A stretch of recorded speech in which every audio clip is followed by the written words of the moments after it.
సత్యవాక్య పరిశీలన మన జీవితాల్లో చాలా అవసరం.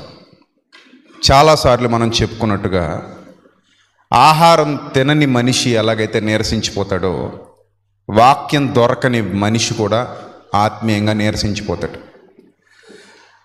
శరీరానికి నీరసం వచ్చినా పర్లేదు, కానీ ఆత్మీయంగా నీరసించిపోతే చాలా ప్రమాదం. అందుకే మనం మన జీవితంలో ఎప్పుడూ ఆత్మీయంగా నీరసించిపోకూడదు. అలా ఆత్మీయంగా నీరసించిపోయిన వారందరూ మరలా తిరిగి లోకంలో కలిసిపోయే అవకాశాలు ఉంటాయి. దుష్టుడు వారిని ఇక మీదట విడిచిపెట్టే విధంగా కూడా ఉండదు.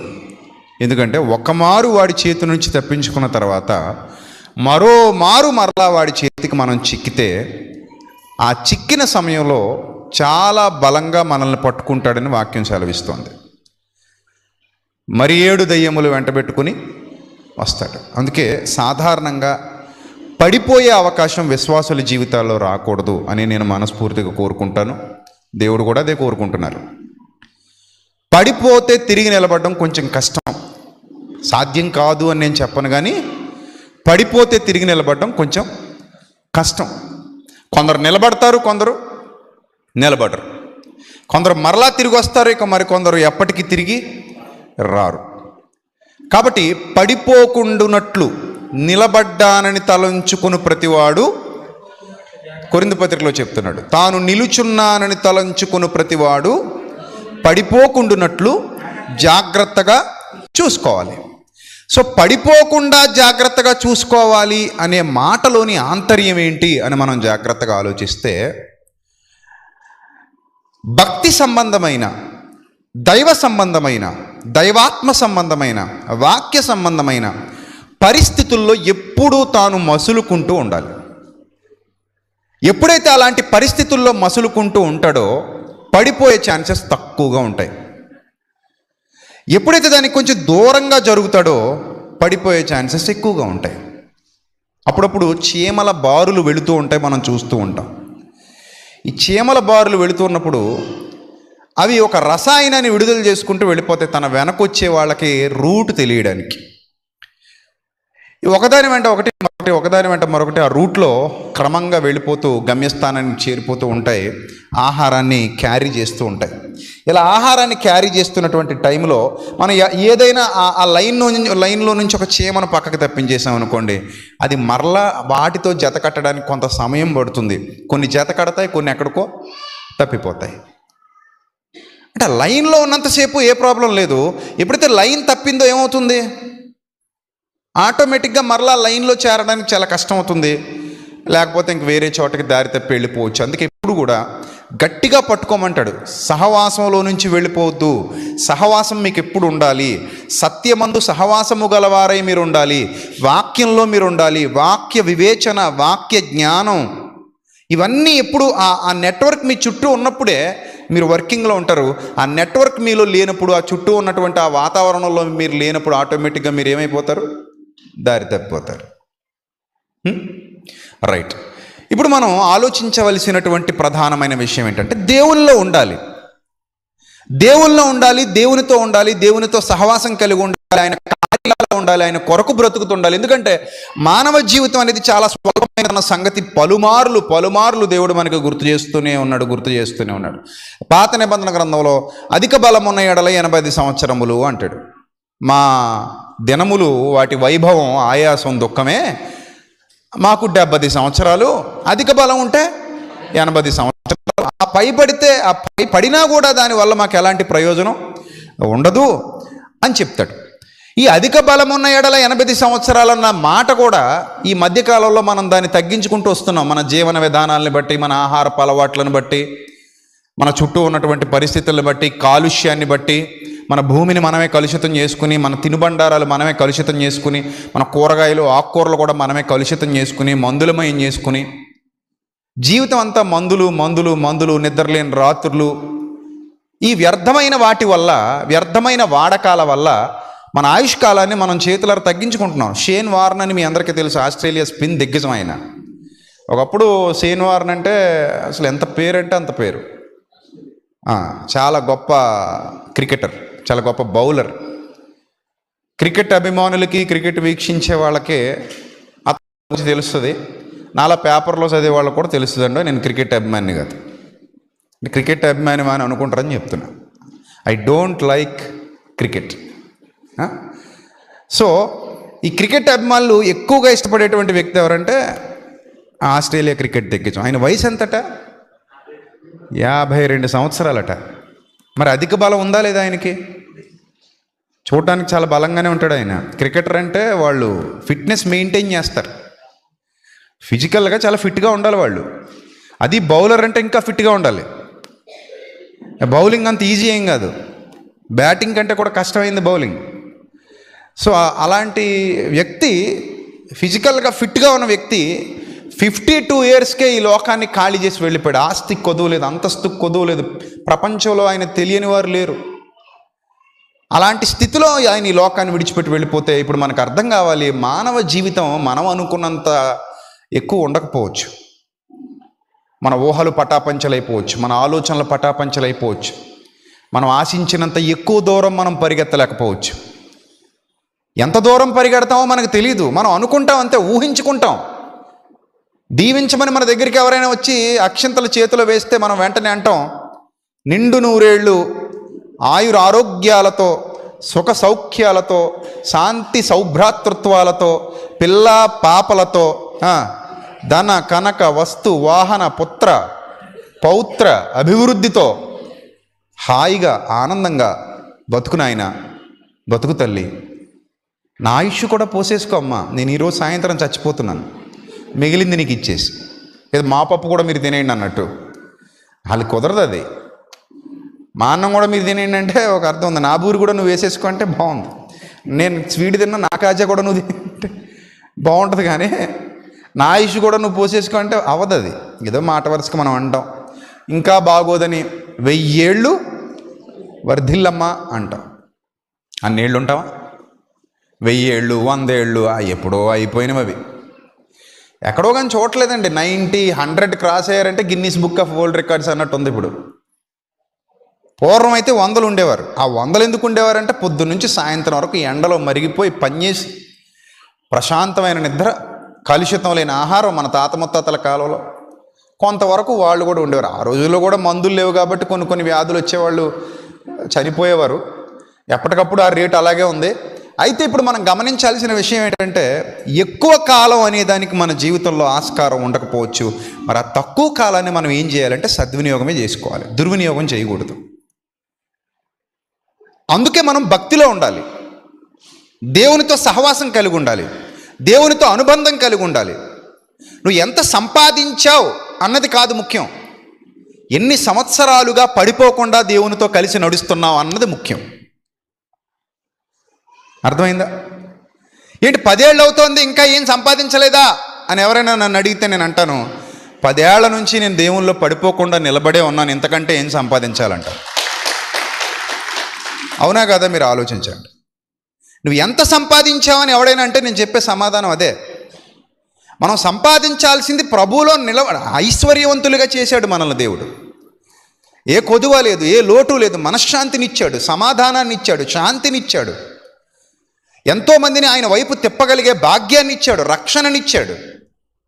ఇది నిజమైన ఆస్తి, ఆత్మ సంబంధమైన ఆస్తి. ఇది గ్రహించాలి మనం, ఇది గ్రహించాలి.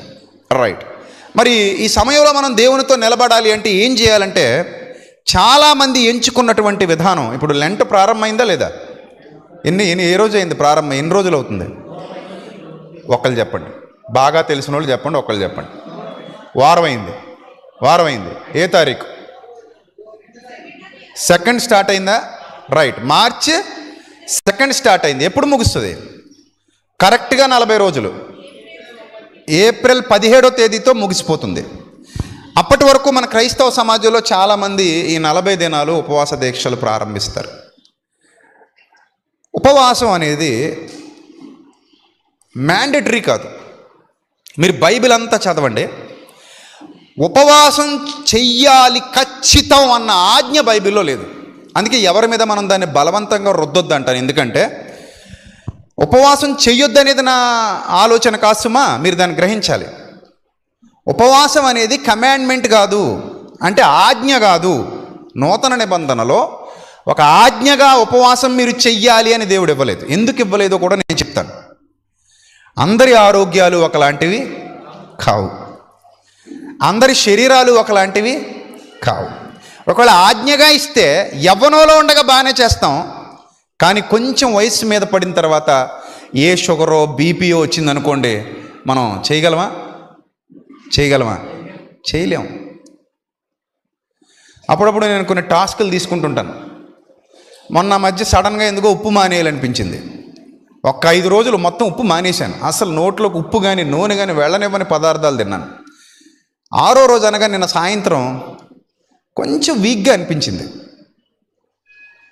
ఏందబ్బా ఎంత వీక్ అవుతుంది, మనం మంచి ఆహారమే తింటున్నాం కదా, ఉప్పు లేదు, నూనె లేదు, మసాలాలు లేవు, కారాలు లేవు, ఏం లేవు, చక్కగా మనం ఉడకబెట్టుకుని తినేస్తున్నాం కదా కూరగాయ ముక్కలన్నీ, పళ్ళు తింటున్నాం, ఏం ఇలా జరుగుతుంది అంటే కొంచెం అవుతుంది లైట్గా. ఎందుకంటే శరీరానికి ఒక అలవాటు చేసుకుంటూ వచ్చాం. ఇప్పుడు సడన్గా మానేసి ఒక 5 రోజులు మానేసేసరికి ఏదో చిన్న తేడా చూపిస్తుంటుంది. ఇన్ ద సేమ్ వే మనం వయసులో ఉండగా ఉపవాసాలు అనేవి చేసేయచ్చు, కానీ వయసు మీద పడిన తర్వాత ఎంతమంది చేయగలరు? ఇప్పుడు ఇక్కడ ఉపవాసం ఉండాలంటే ఒక్క రోజంతా అంటే 24 గంటలు ఉపవాసం ఉండాలంటే ఎంతమంది ఉండగలరు? చేయొద్దండి. ఫిట్గా నేను ఉన్నాను, 24 గంటలు ఉండగలను అన్నవాళ్ళు 1 2 3 4. సరే మీరు రేపు ఉండండి, అయితే రేపు ఆదివారం. సో 24 గంటలు ఉండగలిగిన వాళ్ళు కొంతమందే ఉన్నారు. ఇప్పుడు మా అమ్మని నాన్నని ఉపవాసం పెట్టారనుకోండి, 24 గంటల తర్వాత మనం ఏం చేయాలో మీకు తెలుసు. అయితే అంబులెన్స్కి ఫోన్ చేయాలి, లేదంటే చాలా ఇబ్బంది పడాలి. ఎందుకంటే మా అమ్మ నాన్నలంటే ఆల్రెడీ 60 దాటేశారు, ఎప్పుడో 60 దాటేశారు. మరి అలాంటి వాళ్ళకి మనం ఉపవాసాన్ని కమాండ్మెంట్గా చెప్పొచ్చా? చెప్పకూడదండి. అందుకే దేవుడు ఉపవాసాన్ని ఆజ్ఞగా ఇవ్వలేదు.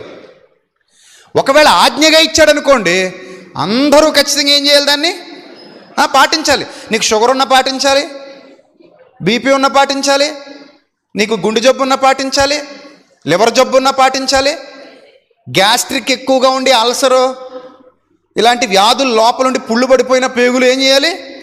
పాటించాలి. అప్పుడు ఇంకా పుళ్ళు ఎక్కువైపోతాయి, మంట ఎక్కువైపోద్ది.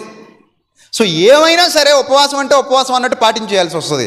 అందుకే దేవుడు ఏమన్నాడంటే, నాయన ఇట్స్ నాట్ ఏ కమాండ్మెంట్, ఇది ఆజ్ఞ కాదు, అది నీ ఇష్టం, కానీ నూతన నిబంధన ఎక్కడ కూడా నొక్కి చెప్పదు. నూతన నిబంధన ఎక్కడ కూడా ఇలాగే మీరు ఉపవాసం ఉండాలని నొక్కి చెప్పదు. యేసుక్రీస్తు ప్రభువారు ఒక మాట చెప్తారు మత్తయి సువార్తలో, మీరు ఉపవాసము చేయనప్పుడు దుఃఖముకులై ఉండకండి, సీక్రెట్గా చేసుకుంటే ఎలా చేసుకోవాలి? సీక్రెట్గా చేసుకోండి. అందుకని దుఃఖముకులై ఉండకండి, పాత నిబంధనను పాటిస్తున్న వాళ్ళకి చెప్పారు. అప్పటికి ఇంకా నూతన నిబంధన అనేది వెలుగులోనికి రాలేదు. అవన్నీ మత్తయి సువార్త ప్రారంభంలో ఉన్నవన్నీ ఎవరికి చెప్పబడుతున్నవి? పాత నిబంధనను అనుసరిస్తున్న ఇశ్రాయేలీయులకు చెప్పబడుతున్నాయి. నేను మీతో చెప్పునదేమనగా, మీరు ఇలా చేస్తున్నారు, ఇక మీదట ఇలా చేయండి, మీరు ఇలా చేస్తున్నారు, ఇక మీదట ఇలా చేయండి. సో మీరు ఉపవాసం చేసుకోండి, కానీ ఎలా చేయండి? దుఃఖంగా ముఖం పెట్టి, విచారంగా ముఖం పెట్టి, అందరికీ తెలియాలని పబ్లిసిటీ చేసుకుంటూ ఉండకండి. మీరు మీ తలంటుకొని ప్రశాంతంగా, తలంటుకున్నాడు అంత విచారంగా కనబడ్డ కదా, నూనె రాసుకున్నాడు ఎలా కనబడతాడు? మీరు నూనె రాసుకుని పెళ్ళికి వెళ్ళండి, అస్సలు వెళ్ళరు. నేను చాలా పెళ్ళిళ్ళకి వెళ్ళాను, కానీ ఇంతవరకు నూనె రాసుకుని పెళ్ళికి వచ్చిన వాళ్ళని ఎవరిని చూడలేదు. ఏం చేస్తారు వీళ్ళు? నూనె రాసుకుంటే ఎలా ఉంటారు? పెళ్ళిలో జిడ్డుగా ఉంటారు, నీరసంగా కనబడతారు. అందుకే ఎలా వెళ్తారు పెళ్ళికి? అదనమాట, చక్కగా షాంపూ చేసుకుని అన్ని పెట్టుకుని వెళ్తారు. అప్పుడు ఎలా కనబడతారు? నీరసంగా కనబడరు. అందుకే మీరు మీ తల అంటుకోండి, ముఖం కడుక్కోండి, సీక్రెట్గా చేసుకోండి.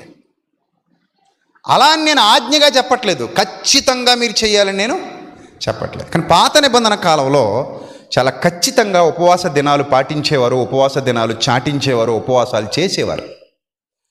ఈరోజు కూడా ఉపవాసాలు చేస్తున్నారు, ఒక 40 రోజుల పాటు చేస్తారు. ఉపవాసం అనేది నిజంగా చాలా గొప్పది. ఫిజికల్గా ఉపవాసం చాలా గొప్పది. కానీ స్పిరిచువల్గా ఉపవాసం నిలబెడుతుంది అనడానికి ఎలాంటి ఆధారాలు లేవు. ఒక మనిషి భోజనం మానేసి దేవుల్లో బలంగా ఎదిగాడు అంటే దేవుడు ఒప్పుకోడు. ఒక మనిషి భోజనం మానేయడం వల్లే దేవుల్లో బలంగా ఎదిగాడంటే దేవుడు ఒప్పుకోడు. కానీ ఒక మనిషి తన హృదయంలో ఉన్న నీచత్వాన్ని విడిచిపెట్టడం ద్వారా దేవుల్లో బలంగా ఎదిగాడంటే దేవుడు ఒప్పుకుంటాడు. నీకు వెసులుబాటు ఉంటే ఆహారం మానేసి దేవునితో సమయాన్ని గడపొచ్చు. కానీ ఆ ఉపవాసంలో ఉన్న మాధుర్యం నీకు అర్థం కావాలంటే ఉపవాసం యొక్క పీక్ స్టేజ్కి వెళ్ళిపోవాలి. సాధారణంగా వైద్యులు చెప్తూ ఉంటారు, అప్పుడప్పుడు లంకనం చేయండి, అప్పుడప్పుడు భోజనం మానేసి బాడీకి ఏమివ్వండి, రెస్ట్ ఇవ్వండి. భోజనం మానేయడం అనగానే వాళ్ళు ఏం చెప్తారంటే ఏ ఫ్రూట్ జ్యూస్లో తాగండి, అంతే తప్ప బలమైన ఆహారం మానేసి సులభంగా ఆగిపోయే ఆహారం ఏ ఫ్రూట్ జ్యూస్లో ఉదయం ఒక ఫ్రూట్ తినండి, రాత్రికి ఒక ఫ్రూట్ తినండి, మధ్యాహ్నం ఒక ఫ్రూట్ తినండి. అలా మీకు నెలకో వారానికో లేదా 2 వారాలకో ఒక్కోసారి శరీరానికి రెస్ట్ ఇస్తే అవయవాలన్నీ చక్కగా అవి రెస్ట్లో ఉంటాయి అని చెప్తుంటారు. సో మనం ఇప్పుడు రెస్ట్ కోసం చేస్తున్నామా? బాడీ ఆరోగ్యం కోసం కాదు కదా చేసేది. 2 విధాలు కదా, ఒకటి ఆరోగ్యం కోసం, ఒకటి ఆత్మీయ ఆరోగ్యం కోసం. మనం ఇప్పుడు చేసేది ఆరోగ్యం కోసమా, ఆత్మీయ ఆరోగ్యం కోసమా? ఆత్మీయ ఆరోగ్యం కోసం, శరీర ఆరోగ్యం కోసం కాదు కదా. శరీర ఆరోగ్యం కోసం కాదని నేనే చెప్తాను. ఎందుకు చెప్తానంటే ఉదయం నుంచి ఎన్ని గంటల వరకు మనం ఆహారం మానేస్తున్నాం ఈ 40 రోజుల్లో? 3 గంటల వరకు, అంతేనా? కరెక్ట్గా చెప్పండి, నాకు తెలియదు అందుకని అడుగుతున్నా. సాధారణంగా ఎన్ని గంటల వరకు మానేస్తారయ్యా? సాయంత్రం 3 అయ్యే వరకునా, లేదా ఫుల్ డే 4 అయ్యే వరకునా? ఎవరైనా చేసిన వాళ్ళు ఉన్నారు ఇక్కడ? 3 వరకు ఆపుతారు, రైట్. 3 తర్వాత ఏం చేస్తారు? ఏం తింటారు? మామూలు తినేస్తారు కదా, రైట్. అప్పుడు ఏమైంది? శరీరానికి కూడా ఉపయోగం కాదు, దానివల్ల ఇంకా ప్రమాదం. ఎందుకు ప్రమాదం అంటే బ్రేక్ఫాస్ట్ మానేయడం వల్ల బ్రెయిన్ ప్రాబ్లమ్స్ వస్తాయి, హార్ట్ ప్రాబ్లమ్స్ వస్తాయి. కొంతమంది ఉదయకాలపు ఆహారాన్ని స్కిప్ కొడుతుంటారు. మధ్యాహ్నం తిందాం, రాత్రికి తిందాం, ఇప్పుడు మానేద్దాం అనుకుంటారు, పొద్దున మానేద్దాం అనుకుంటారు. ఒకవేళ మీరు శరీరం కోసం చేస్తున్నట్టయితే ఉదయకాలపు ఆహారం మానేయడం ద్వారా మీకు బ్రెయిన్ ప్రాబ్లమ్స్, హార్ట్ ప్రాబ్లమ్స్ వస్తాయి. కావాలంటే వెళ్ళి డాక్టర్ని సంప్రదించుకోవచ్చు. నేను చెప్పేది అబద్ధం అయితే. ఉదయకాలపు ఆహారాన్ని స్కిప్ చేయకూడదని చెప్తారు వైద్యులు. కావాలంటే మధ్యాహ్నం మానేసుకోండి, ఇంకా కావాలనుకుంటే రాత్రికి మానేసుకోండి. కానీ ఉదయం మాత్రం కంపల్సరీ 12 గంటలు రాత్రంతా నిద్రలో ఉంటారు కాబట్టి 12 గంటల పాటు శరీరానికి ఏం అందదు కాబట్టి ఉదయకాలం మీరు ఖచ్చితంగా బాడీకి ఏదో ఒకటి బ్రేక్ఫాస్ట్, మంచి బ్రేక్ఫాస్ట్ ఇవ్వాలి అని చెప్తారు. మధ్యాహ్నం కూడా మీరు లిమిట్గా తినొచ్చు, కావాలనుకుంటే మీరు సాయంత్రం మానేసుకోవచ్చు, ఏదైనా లిమిట్ ఫుడ్ తీసుకుని మానేసుకోవచ్చు అని చెప్తారు. కానీ మనం దానికి వ్యతిరేకంగా చేస్తున్నాం. ఉదయం నుంచి సాయంత్రం వరకు మానేసి సాయంత్రం మామూలు గట్టిగా తినేస్తున్నాం. కొంతమంది గట్టిగా తినేస్తారు ఆకలితో. గట్టిగా తినకూడదు, మళ్ళీ అప్పుడు తింటే మళ్ళీ ఎలా తినాలి? ఏ పళ్ళ రసాలతోనో లిమిట్గా ముగించేయాలి. కానీ పళ్ళ రసాలు సరిపోవు మనకి, ఎందుకంటే మనం ఆరోగ్యంగా ఉన్నాం. కొంతమంది ఏం చేస్తారంటే మళ్ళీ చికెన్ మటన్ తినేస్తుంటారు. సో ఇది ఆరోగ్యానికి కూడా ప్రాబ్లం. సో కాబట్టి శరీరాని కోసం అన్నది కాసేపు పక్కన పెట్టేద్దాం. ఆత్మీయ స్థితిలోనికి మనం వెళ్ళిపోదాం. ఆత్మీయ స్థితిలోనికి వెళ్ళిపోతే పాత నిబంధన గ్రంథపు విధానాలు మనం బైబిల్ గ్రంథంలో పరిశీలన చేద్దాం ప్రియమైన దేవుని పిల్లలారా. మొదట ఆ తర్వాత నూతన నిబంధనలో ఆలోచిద్దాం. సమూయేలు మొదటి గ్రంథం 7వ అధ్యాయం 6వ వచనం చూద్దాం. సమూయేలు మొదటి గ్రంథం 7వ అధ్యాయము 6వ వచనం జాగ్రత్తగా చూద్దాం. ఫిలిస్తీయుల చేతుల్లో వీళ్ళు ఓడిపోతున్నారు ఇశ్రాయేలీలు. అలా ఓడిపోతూ ఉన్నప్పుడు దుఃఖిస్తూ ఉంటారు. అలా దుఃఖిస్తూ ఉన్నప్పుడు సమూయేలు ఇశ్రాయేలీలందరితో ఏమన్నాడో ఆ మాట మనం చూస్తే 3వ వచనం చదువుదాం. సమూయేలు ఇశ్రాయేలీలందరితో ఇట్లనెను, మీ పూర్ణ హృదయముతో యెహోవా యొద్దకు మీరు మళ్ళుకొనిన ఎడల అన్య దేవతలను, అస్తారోతు దేవతలను మీ మధ్య నుండి తీసివేసి పట్టుదల కలిగి యెహోవా తట్టు మీ హృదయములను తిప్పి ఆయనను సేవించుడి. జాగ్రత్తగా అబ్జర్వ్ చేయండి. యెహోవా తట్టు ఏం తిప్పమంటున్నాడు? మీ హృదయాలు తిప్పండి, మీ హృదయాలు తిప్పి ఆయనని సేవించండి. అప్పుడు ఆయన ఫిలిస్తీయుల చేతిలో నుండి మిమ్మల్ని విడిపించును. అంతటి ఇశ్రాయేలీలు బయలుదేవతలను, అస్తారోత్ దేవతలను తీసివేసి యెహోవాను మాత్రమే సేవించిరి. అంతటి సమూయేలు ఇశ్రాయేలీలందరినీ మిస్పాకు పిలువనంపించి, నేను మీ పక్షమున యెహోవాకు ప్రార్థన చేతునని చెప్పగా వారు మిస్పాలో కూడుకొని నీళ్లు చేది యెహోవా సన్నిధిని కుమ్మరించి ఆ దినము ఉపవాసం ఉండి యెహోవా దృష్టికి మేము పాపాత్ములమని ఒప్పుకొనిరి. ఆ రోజు వాళ్ళు భోజనం మానేసి ఏం చేశారట? దేవుని సన్నిధిలో ఉపవాసంతో దేవుని సన్నిధిలో ఏం చేశారట? అన్నీ మానేశారట, దేవుని సన్నిధిలోనే కూర్చున్నారట. అన్నీ మానేసి దేవుని సన్నిధిలో కూర్చొని మేము పాపాత్ములమని ఒప్పుకున్నారు. అంటే ఒక మనిషి దేవుని సన్నిధిలో కరుణించబడాలి అంటే మానేయాల్సిన మొట్టమొదటిది ఏంటి? పాపమా పానమా? పాపమా పానమా? ఏం మానేయాలి? ఎస్, ఫస్ట్ థింగ్ ఏంటంటే ముందు భోజనం మానేయడం కాదు. ఏం మానేయాలి? ఎస్, పాపం మానేయాలి. అది మరి శరీరానికి ఉపవాసమా కాదా? చెప్పండి. రోజు తినే అన్నం మానేస్తే ఏంటండి అది? చెప్పండి, ఏంటది? ఉపవాసం. రోజు తినే అన్నం మానేస్తే ఉపవాసం అయినప్పుడు, రోజు చేసే నీచమైన పనులు మానేస్తే అది కూడా ఏంటి మరి? శరీరానికి ఉపవాసం అండి.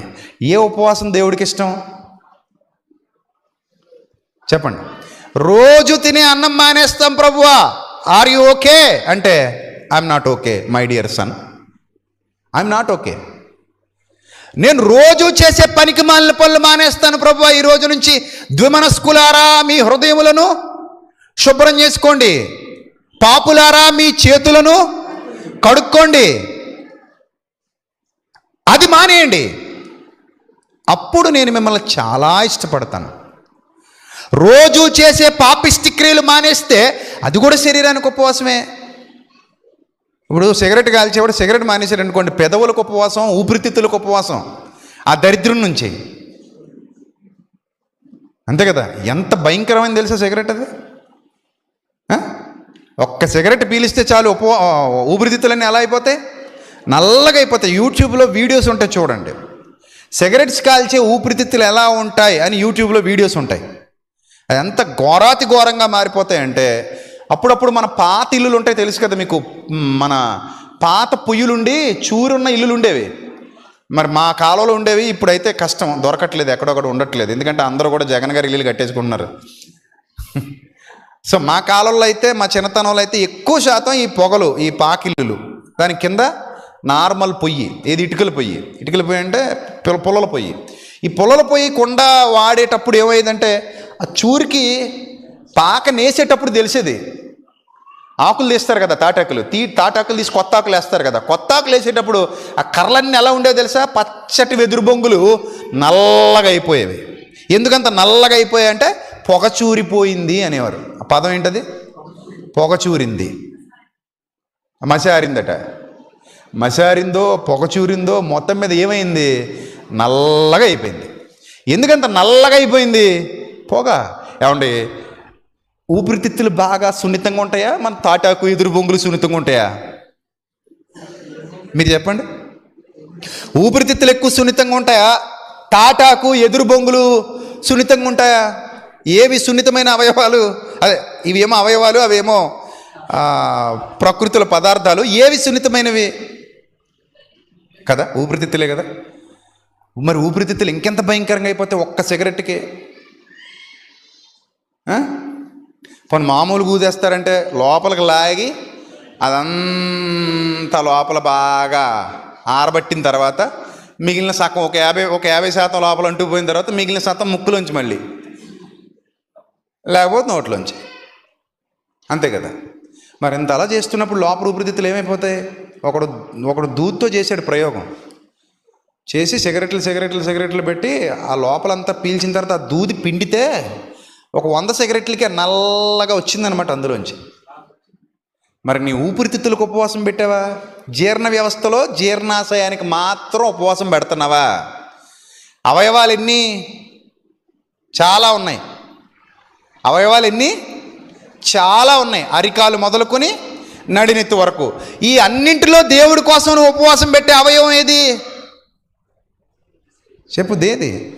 ఓన్లీ జీర్ణాశయం, జీర్ణ వ్యవస్థ. ఓన్లీ కడుపుకి, ఓన్లీ కడుపు మాత్రం ఖాళీ చేస్తున్నావు. కళ్ళు ఖాళీ చేసావా? కళ్ళకా ఉపవాసం లేదు, నోటికి అసలు లేదు ఉపవాసం. నోటికి ఉపవాసం పెట్టి ఎన్ని సంవత్సరాలు అవుద్దాం మనం కదా? నోరు తెరిస్తే చాలు, కొంతమంది నోరు తెరిస్తే చాలు, మహాభక్తులు వినలేం. అదో రకమైన దుర్వాసన వస్తుంటుంది నోట్లో నుంచి. ఇది పళ్ళు కొడుక్కోపోవడం వల్ల కాదు, అది లోపల హృదయం కడుక్కోకపోవడం వల్ల వచ్చే దుర్వాసన. పళ్ళు కడుక్కోలేనిది పక్కనైనా నిలబడవచ్చు, మాట్లాడొచ్చేమో, కానీ హృదయం కడుక్కోలేనిది పక్కన నిలబడాలంటే కొంచెం ఇబ్బందిగా ఉంటుంది. వాళ్ళ నోట్లో నుంచి భయంకరమైన దుర్వాసన, దుర్గంధం నిత్యం వెదజల్లబడుతూనే ఉంటుంది. అంటే నోటికి ఉపవాసం లేదు, నాలికి లేదు, కళ్ళకి లేదు, చేతులకి లేదు, పాపపు మార్గాల్లోనికి వెళ్లకుండా పాదాలకు లేదు, ఇక శరీరంలో అసలైన అవయవాలు, జ్ఞానేంద్రియాలు, వీటి దేనికి ఉపవాసం లేదు. కానీ ఒక్క జీర్ణ వ్యవస్థకు మాత్రం ఏం పెట్టాం? ఉపవాసం పెట్టాం. అది ఎవరి పేరు పెట్టి మడి పెట్టాం? యేసు ప్రభువు పేరు చెప్పి. యేసు ప్రభువు పేరు చెప్పి మనం అందరం ఏమంటామంటే 40 దినాల పాటు ఆయన అన్నం మానేశాడండి. 40 దినాలు అన్నం మానేశాడని మాత్రమే క్రైస్తవ్యానికి తెలుసు. కానీ 40 దినాల్లో సాతాను ఆయనతో పాపం చేయించాలని ఎంతో ట్రై చేస్తుంటే ప్రతి అవయవం కూడా జాగ్రత్తగా కాపాడుకుంటూ సాతాను మీద గెలిచాడని ఎంతమందికి తెలుసు? సాతాను 40 దినాల పాటు ఆయన ఏం చేసింది? శోధించింది. శోధించడం అంటే అర్థం చెప్పండి. దగ్గొచ్చింది ఆయనకి, తలనొప్పి వచ్చిందా, మరి జ్వరమా? ఏంటి శోధించడం? సాతాను శోధన అంటే ఏంటి? జ్వరం, తలనొప్పి, కాలు నొప్పి, కీళ్ళు నొప్పి, ఇవా సాతాను శోధన? మరి ఏంటండి సాతాను శోధన అంటే? పాపంలో పడేయాలని ప్రభువుని ఎంత వంచాలని చూసిందో అపవాది. నువ్వు దేవుని కుమారుడు అయితే ఈ రాళ్ళు రొట్టెలగినట్లు తిను, ఎక్కడి నుంచి దూకు, నా కాళ్ళకు మొక్కు. ఒకటా రెండా? ఎన్ని చేసినా ఇదిగో ఈ లోకరాజ్యాల మహిమంతా చూపిస్తున్నాను, చూడు చూడు, అది అజ్జుడు, ఇజ్జుడు, అజ్జుడు, ఇజ్జుడు. ఎన్ని చూసినా ఒక్క అవయవం కూడా పాపం చేయకుండా ఉపవాసం ఉన్నాడు. 40 రోజులే కాదు, జీవితం అంతా ఉన్నాడు. ఆ 40 రోజులు ఇంకా కష్టం. జీవితం అంతా ఒక ఎత్తు అయితే యేసుప్రభు వారి జీవితంలో సాతాను శోధన మరొకెత్తు. ఈ 40 రోజుల్లో జరిగింది ఏంటనేది అర్థం చేసుకోవడంలో క్రైస్తవ్యం విఫలమైపోతుంది. ఆ 40 రోజుల్లో నా ప్రభు అన్నం మానేశాడు కదా, ఆ దినములలో ఆయన ఏమీ తినలేదు. సో దాన్ని మాత్రమే మనం పరిగణనలోకి తీసుకుందాం అనుకుంటున్నారు. మీరు చేసేది నేను తప్పని అనట్లేదు. మీరు 40 రోజులు దేవుని సన్నిధిలో గడుపుతానంటే నాకు అంతకంటే ఆనందం ఏముంటుంది చెప్పండి? ఒక్క ఆదివారం దేవుని సన్నిధిలో గడుపుతుంటేనే మనసుకి ఎంతో సంతోషంగా ఉంటుంది. 5 రోజులు సెమినార్లో గడుపుతుంటేనే మనసుకి ఎంతో సంతోషంగా ఉంటుంది. 40 రోజుల పాటు మీరు వస్తానంటే అసలు నిజమైన పండగ, అది మామూలు పండగ కాదండి. అది ఉపవాసం అంటే ఇంకా ఖర్చు తగ్గిపోద్ది. నాకు అలాంటి సెమినార్లు అంటే ఎంత ఇష్టం. మరి అంతే కదా, ప్రభు ఒక్క సెమినార్ అలా జరిగించి ప్రభు అనుకుంటాను. ఈ 5 ఏంటి 50 కేజీలు మినపప్పు ఊదేశారు. ఎవరో విజయనగరం నుంచి తమ్ముడు పంపిస్తే ఏమంటే అంతేనా, ఇంకెక్కువ ఊదేరా? సేవలు కూడా వదవు అలాగా కదా. సో అలాగా 40 రోజుల పాటు మనం ఇక్కడ కూడుకుందాం దేవుని సన్నిధిలో. 40 రోజుల పాటు భోజనాలు ఉండవు, మొత్తం ఉపవాసంతోనే వస్తాం, అన్నం ఏం ముట్టుకోకుండా వస్తాం దేవుని సన్నిధిలో. మనం మా పాపాలు కడుక్కుంటాం, మా జీవితాన్ని మార్చుకుంటాం, మా బ్రతుకులు మార్చుకుంటాం.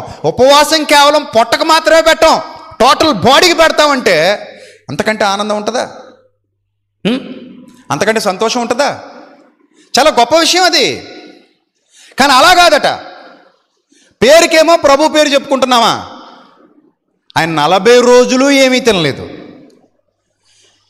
ఆయన కావాలని చేసింది కూడా కాదు అది. సాతాను తిన్నవ్వలేదు. ఎందుకు తిన్నవ్వలేదో తెలుసా? దాని కూడా నేను ఇప్పుడు రీజన్ చెప్పేశాను. ఆ రీజన్ ఏంటంటే ఆయన ఒకరోజు భోజనం మానేశాడు అనుకోండి, ఆయన బలహీనుడు అవ్వడు. ఆయన స్టామినా ఏంటో సాతానికి తెలుసు. చాలా సందర్భాల్లో మనం బైబిల్ గ్రంథంలో కొన్ని విషయాలు చదువుకున్నాం. కరువు సంభవించిందట. విపరీతంగా కరువు ఉన్నప్పుడు 2 తల్లులు మాట్లాడుకుంటున్నారట. ఏమని? ఈ రోజుకి నా బిడ్డను చంపుకుని తినేద్దాం, మనం ఆకలి బాధ భరించలేకపోతున్నాం. అంటే కరువు స్టార్ట్ అయిన మొదటి రోజేనా జరిగింది? కరువు స్టార్ట్ అయిన మొదటి రోజు జరిగింది. అది చాలా రోజుల తర్వాత. చాలా రోజులంటే ఇక మేము ఆకలికి తట్టుకోలేము, పేగులు మలమల మాడిపోతున్నాయి, లోపల నుంచి అరుపులు వినబడుతున్నాయి, లోపల నుంచి కేకలు వినబడుతున్నాయి, జీర్ణ రసాలు లోపల ఉత్పత్తి అయిపోయి మా శరీరాన్ని భక్షించేసేంతటి యాసిడ్స్ లోపల అయిపోతున్నాయి, ఇక మేము తట్టుకోలేము అన్నప్పుడు మాతృప్రేమను కూడా ఒక తల్లి ఏం చేసుకుంది? చంపేసుకుంది. అంటే శరీరం మామూలుది కాదండి, చాలా భయంకరమైనది. అవయవాలు చాలా ప్రమాదకరమైనవి. వాడికి ఏమి ఇవ్వాలో అది ఇచ్చేస్తుండాలి ఎప్పటికప్పుడు, లేకపోతే ఒప్పుకోదు. ఆ శరీర కోరికలు, శరీర వాంఛలు ఉన్నవాడు వాటికి ఏమి ఇవ్వాలో అది ఇచ్చేయాలి. అందుకే దేవుడు న్యాయబద్ధంగా మీ శరీరంలో ఉన్న ప్రతి కోరిక తీర్చేసుకోండి అన్నాడు. అందుకే న్యాయబద్ధంగా. ఎందుకు ఆ మాట చెప్పాడంటే, మీరు తప్పిపోయే ఛాన్సెస్ ఉంటాయి. అది మామూలుది కాదు శరీరం అనేది. ఎవరైనా పడిపోయారంటే ఎక్కడ పడిపోతారు? శరీరం దగ్గరే పడిపోతారు. ఎందులో పాపంలో పడిపోయినా ఎక్కడ పడిపోతారు? శరీరం దగ్గరే పడిపోతారు. నేను మహా కంట్రోల్గా ఉన్నాను గాలి మాటలు. నీకు అన్నీ ఉన్నాయి కాబట్టి ఎలాగున్నావు? కంట్రోల్గా ఉన్నావు. అన్నీ లేనప్పుడు ఉండు కంట్రోల్గా. 20 రోజులు అన్నం పెట్టకుండా ఒక బేకరీలో నేను రాత్రి అంతా వదిలేస్తాను. ఎన్ని రోజులు అన్నం పెట్టకుండా? ఎవరు ఉండరు, తలుపులేసి వెళ్ళిపోతాం. లోపల బిర్యానీ ఉంటుంది, ఫ్రూట్ జ్యూసులు ఉంటాయి, ఫ్రూట్స్ ఉంటాయి, అన్నీ ఉంటాయి. ఎన్ని రోజుల నుంచి నీకు అన్నం పెట్టలేదు? 20 రోజుల నుంచి అన్నం పెట్టలేదు. ఇప్పుడు తీసుకెళ్ళి అక్కడ వదిలేసాం, ఎవరు లేరు అక్కడ. ఏం చేస్తావు చెప్పు? అప్పుడు కూడా తినకుండా ఉంటావా? ఖచ్చితంగా తింటావు. ఏదైతే అది అవుద్ది. కొడితే కొడతారు, చంపితే చంపుతారు. ఇప్పుడు వాళ్ళ చంపినా చచ్చిపోతాను, ఇప్పుడు తినకపోయినా చచ్చిపోతాను. అదే తినేసి చచ్చిపోదామని చెప్పి కడుపు నిండా తినేసి అక్కడే పడుకుంటావు. ఇంకా ఎందుకు తినాల్సి వచ్చిందంటే 20 రోజుల నుంచి నీకేం పెట్టలేదు కాబట్టి. అదే కడుపు నిండా పెట్టేసి తినకంటే సాయంత్రానికి బయటకు వచ్చి చూసావా, తినలేదు చూసావా అంటే ఇటు పీకల దాకా తినిల్లే పోటీకి. 40 రోజుల పాటు అన్నం మానిపించేసింది అపవాది యేసుప్రభు వారి చేత. ఎందుకు 40 రోజులు అంటే, కొన్ని దినాలకే ఈ తల్లి ఏం చేసింది? బిడ్డను వండుకుని తినేసింది. ఆకలికి ఆగడం కష్టం. చెప్పండి, నేను ఆగలను అన్న వాళ్ళు ఎంతమంది ఉన్నారు ఇక్కడ? పోనీ ప్రభు 40 రోజులు చేశాడు కదండి, మనం 20 రోజులు చేద్దామా? అబ్రహాం గారిలా కిందకు వస్తున్నాను, 30 రోజులు చేద్దామా? అబ్రహాం గారు మెల్లిగా కిందకు వచ్చినట్టు నేను కూడా కిందకు వస్తున్నాను. ఎన్ని రోజులు? 30 రోజులు చేద్దామా వద్దా? 25 రోజులు చేద్దామని వాళ్ళు చేయొద్దండి. 25 రోజులు ఇక్కడే ఉంచేస్తాను, గేటేసి వెళ్ళిపోతాం. ఇక తిందామంటే ఏముండదు ఇక్కడ. ఆ సంజయ్ని మోటార్ కూడా కట్టేయమంటాను, నీళ్ళు కూడా ఉండవు. ఏది 20 30 రోజులు కుదరదా? పోనీ 20 అవదా? 15 అవదా? చెయ్యొద్దండి ఎవరిని ఉంటే. పోనీ ఎవ్వరు ఉండరు. పోనీ 10 రోజులు, 10 వరకు ఎందుకండి? 1 గంట 3 అయినా మిమ్మల్ని ఇంటికి పంపించలేదనుకోండి, ప్రార్థన ఎప్పుడు చేస్తారా అని చూసి గేటు గోడ దూకి జంపు కాళ్ళ పడిపోయినా పర్లేదు, లేకపోతే ఆ పక్క దూకి చెరువులో పడిపోయినా పర్లేదు, పారిపోయి వెళ్ళిపోతారంతే. ఆకలి కాగడం చాలా కష్టం అండి, చాలా కష్టం. మనం గాలి మాటలు చెప్తాం కానీ ఆకలి కాగడం చాలా కష్టం. ఏదో మన స్టామినాని బట్టి 1 రోజు ఆగగలం, లేదా 2 రోజులు ఆగగలం. అది కూడా కష్టమే. 1 రోజు ఆగడం బాగా రుచి మరిగినోడికి 1 రోజు ఆగడం కూడా కష్టమే. అందుకే చూడండి, ఉపవాసం ఉన్నప్పుడు మనకి ఏం గుర్తొస్తాయి చెప్పండి? వాక్యాలు గుర్తొస్తాయా? ఖచ్చితంగా నువ్వు ఉపవాసం ఉన్నప్పుడు మీ ఆయన ఏ జొమాటోలోనో ఆర్డర్ చేసుకుని బిర్యానీ తినేస్తాడు అనుకో ఇంటికి వెళ్తలోకి, నీకు ఎలా ఉంటుంది? ఒక పక్క పిల్లలకు ఒకటి, నీ అలా మీ ఆయన 2 చక్కగా తింటా నీ వైపు చూస్తున్నారనుకో, వాళ్ళ మీద ఏదోటి అనేసిపోతావు. బుద్ధిగా బుద్ధి లేని మనుషులు ఇల్లు, నేను ఇంత మహాభక్తులని ఇక్కడ ఉన్నా, నీకు ఏంటి అంత కోపం? ఎళ్ళు. వాళ్ళ మీద ఎందుకు సీరియస్ అవుతావు? నా ఎదురుగా తినకూడదని తెలియదు వీళ్ళకి. అంటే తింటే ఏమైపోద్ది అంటే ఆగలేను కదండి, మరి తిని అంటే వాళ్ళని ఎందుకు తిట్టుకుంటావు? అదనమాట నీ స్టామినా. సో ఆకలికి ఆగడం అనేది అంత ఈజియెస్ట్ థింగ్ కాదు, చాలా కష్టం. తల్లే కొడుకును వండుకు తినేసిందంటే ఆకలి ఎంత భయంకరమైందో చూడండి. శరీరంలో ఉన్నవన్నీ అంతే భయంకరమైనవే. ఆకలి చాలా భయంకరమైంది, దాహం ఇంకా భయంకరమైంది, కామం మరింత భయంకరమైంది. ఈ శరీరంలో ఉన్నటువంటి ఈ కోరికలు అనేవి ఏవైతే ఉన్నాయో అవి శరీరంలో దేవుడు పెట్టినవి చాలా ప్రమాదకరమైనవి కనుకనే న్యాయబద్ధంగా వాటిని మీరు ఏం చేయాలి? తీర్చుకోవాలి. ధర్మబద్ధంగా మీరు వాటిని ఏం చేయాలి? తీర్చుకోవాలి. అన్యాయంగా మీరు వెళ్ళకూడదు. సో ఇప్పుడు 40 రోజుల పాటు యేసుక్రీస్తు ప్రభు వారికి తిండి లేదు. తిండి లేకపోయేసరికి అప్పుడు వచ్చాడు అపవాది. అంటే 40 రోజుల తర్వాత అపవాది ఆయన ముందుకు వచ్చి అంటున్నాడు, ఇదిగో నీ చేతిలో ఒక పవర్ ఉంది కదా ప్రభువా, ఏంటా పవరు? నువ్వు తలుచుకుంటే ఈ రాళ్ళను ఏం చేయగలవు? రొట్టెలుగా చేయగలవు. కాబట్టి ఈ రాళ్ళను ఇమ్మీడియట్గా నువ్వు రొట్టెలుగా మార్చేసి నువ్వు తినొచ్చు, హ్యాపీగా తిను. ధర్మబద్ధమే కదా ఇది, తప్పే ఉంది. తిను, రాళ్ళు రొట్టెలుగా మార్చుకో, నీ కోసం తిను, నా మాట విను. అప్పుడు ప్రభువు అన్నాడు, మనుష్యుడు రొట్టె వలన మాత్రము కాదు కానీ దేవుని నోట నుండి వచ్చి ప్రతి మాట వలన జీవించునని వ్రాయబడి ఉన్నది అని తన స్థితిని తెలియజేశారు. నేను ఆకలితో ఉన్నానని నువ్వు అనుకుంటున్నావు. ఆత్మ దిగ్బంధనం, ఆయన శరీర దిగ్బంధనం అంటే శరీరాన్ని దిగ్బంధించేశాడు.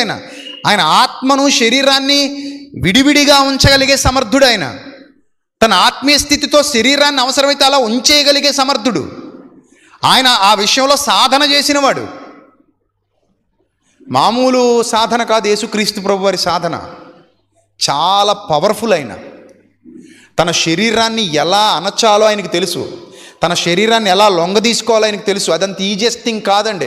ప్రపంచంలో ఇంతవరకు ఎవరూ సాధించలేకపోయారు, అది ఆయన ఒక్కడు సాధించాడు. అంత గొప్ప మహానుభావుడు ఆయన. ఆయన శరీరాన్ని ఎలా ఏ విధంగా బంధించేయాలో ఆయనకు తెలుసు, బంధించేశాడంతే. అంటే 40 రోజులు అయిపోయినా కూడా ఆయన ఇంకా అలాగే ఉన్నాడు. అలాగే ఉంటే అప్పుడు తినమంటుంది. తల్లి ఏం చేసింది ఆ 40 రోజులు? మరి 40 రోజులో 20 రోజులో నెల రోజులో తెలియదు కానీ తల్లి ఏం చేసింది? బిడ్డను వండుకుని తినేసింది. మరి యేసుప్రభు కూడా ఆమె లాంటి మనస్తత్వం ఉంటే ఏం చేయాలి చెప్పండి? ఏం చేయాలి? రాళ్ళు రొట్టెలుగా చేసుకుని తినేయాలి. బిడ్డనే తినేసిందండి ఆకలికి ఆగలేక. మళ్ళీ పంచాయతీ ఎక్కడికి వచ్చిందట? రాజు దగ్గరికి వచ్చిందట. నిన్న మా బిడ్డను వండుకున్నాం, ఈరోజు బిడ్డని ఇస్తానంది ఇవ్వలేదు అంటే అప్పుడు రాజు బట్టలు చింపుకుని ఏడ్చాడట. చీ, ఇలా అయిపోయింది ఏంటి దేశం అని బట్టలు చింపుకుని ఏడ్చాడు. సాతాను శోధనలో భాగమే ఈ 40 దినాలు తప్ప ఆచారం కాదు ప్రియులరా. ఆచారం అనుకోకండి, తప్పది. ఆచారంగా దేవుడిచ్చింది కాదు మనకి 40 ఈ రోజు జరుగుతున్నటువంటి ఈ లెంట్ డేస్ అనేవి. అది సాతాను శోధనలో భాగంగా జరిగింది తప్ప యేసుప్రభు వారు మరి ఎప్పుడైనా మరో 40 దినాలు వచ్చే సంవత్సరం ఉన్నట్టేనా రాయబడిందా? నెక్స్ట్ ఇయర్ 40 ఏళ్ళు కేటాయించాడు, 40 రోజులు కేటాయించాడు అన్నట్టు ఏమైనా ఉందా? లేదు కదా. ఓన్లీ 1 ఇయర్ మాత్రమే. ఆ 1 ఇయర్ కూడా సాతాను శోధనలో భాగం. అంటే ఆయన అవయవాలన్నిటినీ పాపంలో పడకుండా కాపాడుకున్నాడు.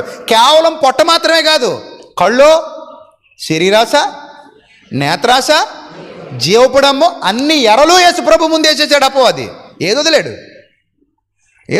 ఈ లోక రాజ్యములన్నిటినీ వాటి మహిమను 1 నిమిషములో ఆయనకు చూపిందట. అయినా కూడా ఆయన పడిపోకుండా నిలబడ్డాడండి. అదండి ఉపవాసంలోని మాధుర్యం.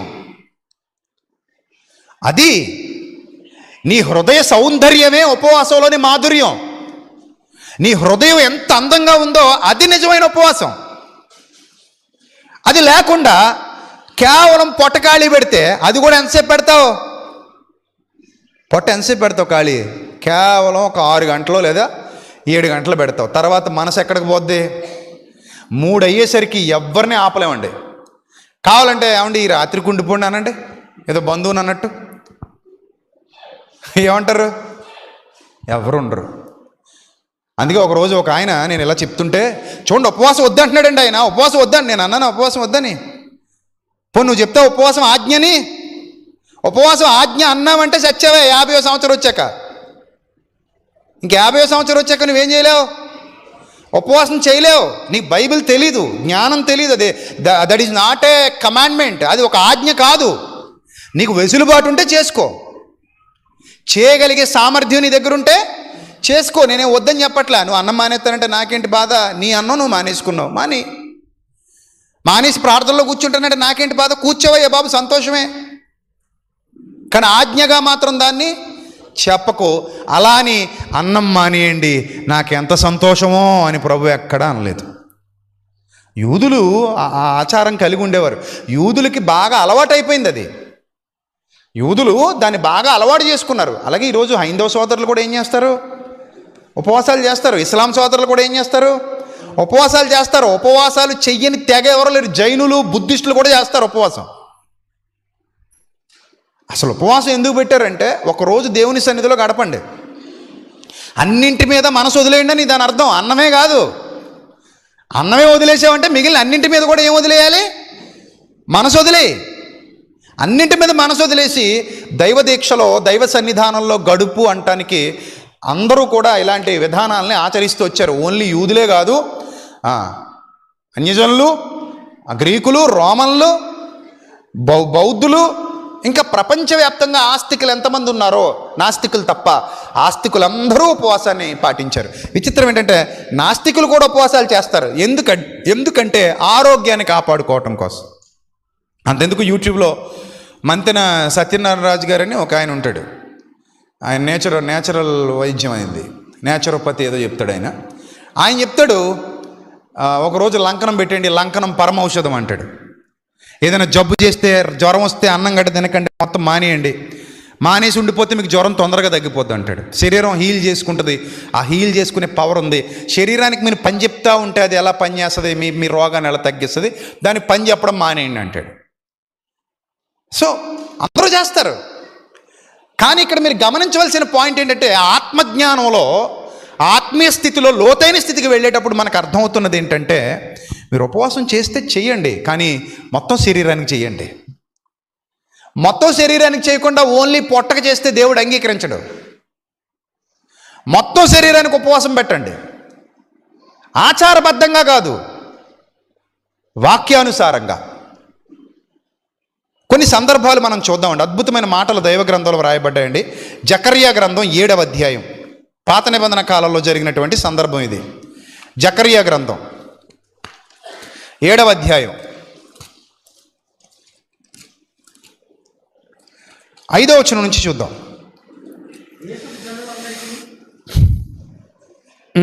7వ వచనం నుంచి, 7వ అధ్యాయం ప్రారంభం నుండి చూద్దామండి. రాజైన దర్యావేషు ఏలుబడి యందు 4వ సంవత్సరమున కిస్లేవు అను 9వ నెల 4వ దినమున బేతేలు వారు షెరెజెరును రెగెమ్మెలకును తమ వారిని పంపి, ఇన్ని సంవత్సరములు మేము దుఃఖించినట్టు 5వ నెలలో ఉపవాసం ఉండి దుఃఖింతుమా. ఎన్నో నెలలోనట? 5వ నెలలో. ఏ మాసం అది? 5వ నెలలో మేము ఉపవాసం ఉండి దుఃఖింతుమా అని అడిగితే ఆయన అంటున్నాడు, యెహోవాను శాంతిపరచుటకై మందిరమునొద్దనున్న యాజకులను ప్రవక్తలను మనవి చేయగా, సైన్యములకు అధిపతికి యెహోవా వాక్కు నాకు ప్రత్యక్షమై సెలవిచ్చినదేమనగా, ప్రవక్త ద్వారా ప్రభు మాట్లాడుతున్నాడు. ప్రభువా ఉపవాసం చేయమంటావు ప్రభువా, ఎప్పటి మాదిరి ఈ సంవత్సరం కూడా ఈ నెలలో చేయమంటావు ప్రభువా అని అడిగారు. బాగా అర్థం చేసుకోండి బైబిల్ని. ప్రతి సంవత్సరం మాదిరి ఈ సంవత్సరం కూడా ఇదే నెలలో ఉపవాసం చేయమంటావా ప్రభువా అని అడిగారు. అని అడిగితే ఆయన ఏమన్నాడు చూడండి, దేశపు జనులందరికీ యాజకులతో సహా నీవి మాట తెలియజేయవలెను. ఈ జరిగిన 70 సంవత్సరములు ఏటేటా 5వ నెలను 7వ నెలను మీరు ఉపవాసం ఉండి దుఃఖము సలుపుచూ వచ్చినప్పుడు నా యందు భక్తి కలిగే ఉపవాసం ఉంటురా అన్నాడు. మింగుడు పడిన ప్రశ్నలు ఇవి. ఇలాంటివి అడిగితే ఎలాగా? ఇప్పుడు ఇదే మాట మనల్ని అడిగారు అనుకోండి, ఏటేటా మీరు లెంట దినాల్లో నా కోసం 40 రోజుల పాటు ఉపవాసం ఉంటూ వచ్చినప్పుడు నా యందు భక్తి కలిగే మీరు ఉపవాసం ఉంటిరా అని అనగానే, భక్తి అంటే ఏంటి ప్రభువా? ఇహలోక మాలిన్యం అంటకుండా నిన్ను నువ్వు కాపాడుకోవడమే భక్తి. అంటే ఏంటి ప్రభువా?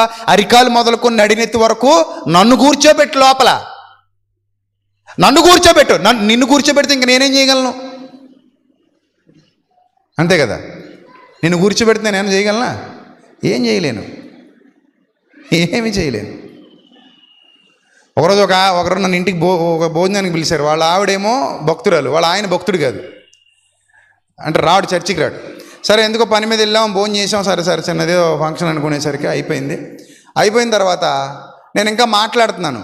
రాత్రిపూట వచ్చేయాలికి మేము మాట్లాడుతున్నాం, 9, 8:30 అయింది. ఆయన సిట్టింగ్ టైం అయిపోతుంది. ఇప్పుడు నేను ఉండగా ఏం వేయలేడు, సిట్టింగ్ వేయలేడు. అందుకని సైకిల్ చేసుకుంటున్నారు. సైకిల్ చేసుకుని అంటే ఆ గదిలో పోయి అక్కడ వేసేసుకుని వచ్చేస్తాను కొంత సంథింగ్ ఏదో చెప్తున్నాడు. ఆవిడకి అంటుంది, 5 నిమిషాలు అంటుంది. మాకు అర్థమైంది, ఓహో ఇదన్నమాట విషయం. ఇప్పుడు ఈయనకి లోపల కాయ ఉంది నిబ్బు. ఇప్పుడు వెళ్ళి ఓపెన్ చేసేసి గబగబా తాగెత్తి ఇవిడ ఏ ఆమ్లెట్ వేస్తే తినేస్తాడనమాట. ఇప్పుడు అది తాగితే కానీ అన్నం తినరు మహానుభావులు.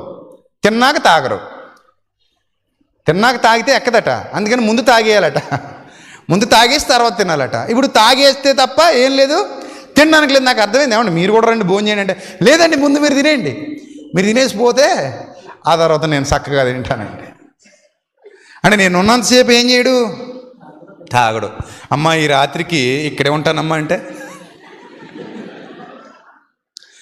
మొత్తం మా టీం అంతా ఇక్కడే ఉండిపోదాం అనుకుంటున్నామండి ఈ రాత్రికి, మీ ఇంట్లోనే ఉన్నామంటే ఆయన గుండెల్లో రాయబడిపోద్ది. పచ్చెలక్కాయ నోట్లో పడ్డట్టు ఇంకా మింగలేక కక్కలేక అయిపోతారు కదా. సో అలాగా దేవునితో మనం ఉంటే ఇంకా దుస్తుడికి చోటు ఎక్కడ ఉంటుంది, అవ్వదు. నీకు అనిపించినా అవ్వదు అది. అందుకని మీరు భక్తి కలిగే ఆయన ఉపవాసం ఉంటారా? నన్ను మీ లోపల ఉండనిచ్చారా? అరికాలు మొదలుకు నడినెత్తి వరకు ఉన్నారు ఉపవాసం, పొట్టకు మాత్రమే పెట్టారా? ఉపవాసం పొట్టకు మాత్రమే పెట్టారా? అరికాలు మొదలుకొని నడినెత్తి వరకు పెట్టారా? అరికాలు మొదలుకొని నడినెత్తి వరకు పెట్టండి ఉపవాసం. అది దేవుడు కోరుతున్నాడు. చూడన్నా, ఎందుకు భక్తి కలిగే ఉపవాసం ఉంటారా? మరియు మీరు ఆహారం పుచ్చుకున్నప్పుడు స్వప్రయోజనమునికే కదా పుచ్చుకున్నారు. ఎంత బాగున్నాయి చూసారండి మాటలు. మీరు ఆహారం పుచ్చుకున్నాడు నా కోసం మానేశారా? మీరు నా కోసం తిన్నారా? మీరు మీ స్వప్రయోజనాల కోసమే మీరు భోజనం చేశారు. నెక్స్ట్, మీరు పానము చేసినప్పుడు స్వప్రయోజనమునికే కదా పానం చేశారు, నా కోసమేం కాదు కదా, మీకోసమే కదా. ఇంత నిక్కచ్చిగా అడిగే దేవుడు మన దేవుడు, ఖచ్చితంగా నిలదీసే దేవుడు మన దేవుడు. ఆయన అడుగుతున్నాడు, ఏమని అంటున్నాడంటే, యెరూషలేములోను దాని చుట్టూను పట్టణములలోను దక్షిణ దేశములోను మైదానములలోను జనులు విస్తరించి క్షేమముగా ఉన్న కాలమున పూర్వీకులకు ప్రవక్తల ద్వారా యెహోవా ప్రకటన చేసిన ఆజ్ఞలను మీరు మనస్సునకు తెచ్చుకొనకుండవచ్చునా అన్నాడు. ఆయన ఆజ్ఞల్ని మీరు ఏం చేశారు? గాలికి వదిలేశారు. పొట్ట మాత్రం ఎలా పెట్టారు? ఖాళీగా పెట్టారు. తర్వాత, మరియు యెహోవాకు జకర్యాకు ప్రత్యక్షమై సెలవిచ్చినదేమనగా, సైన్యములకు అధిపతిగా యెహోవా ఇలాగూ ఆజ్ఞ ఇచ్చున్నాడు, సత్యమును అనుసరించి తీర్పు తీర్చుడి, ఒకరి యందొకరు కరుణావాత్స్యములు కనపరుచుకొనుడి, విధవరాండ్రను తండ్రి లేని వారిని పరదేశులను దరిద్రులను బాధ పెట్టకండి. మీ హృదయమందు సహోదరులలో ఎవరికి కీడు తలంచకండి. అయితే వారు ఆలకింప నొల్లక మూర్ఖులై వినకుండా చెవులు మూసుకొనిరి. కానీ ఏమంటున్నారట? ఇంతలా చెవులు మూసేసుకుని 5వ నెలలోనూ 7వ నెలలోనూ మొదలెట్టేయమంటారా? ఏం చేయమంటారు? అయ్యా మొదలెట్టేయమంటారా? ఎప్పుడు? 5వ నెలలో 7వ నెలలో. దేవుడు ఏమన్నాడు? అరే నాయనా, ఒకరి యందొకరు మీకు కరుణావాత్సల్యాలు లేవు, సత్యమును అనుసరించిన తీర్పు లేదు మీ బ్రతుకుల్లో, విధవరాండ్రను తండ్రి లేని వారిని పరదేశంలో దరిద్రులనేమో బాధపడతారు, మీ హృదయమందు సహోదరులు అందరికీ కీడు చేసి తలస్తారు, నేను చెప్పే ఆజ్ఞలను ఆలకించక మూర్ఖులై వినకుండా చెవులు మూసుకుంటారు. ఇవన్నీ చేస్తూ మీరేం చేస్తారు? అన్నం మాత్రం మానేసి నా ముందు కూర్చుంటారు.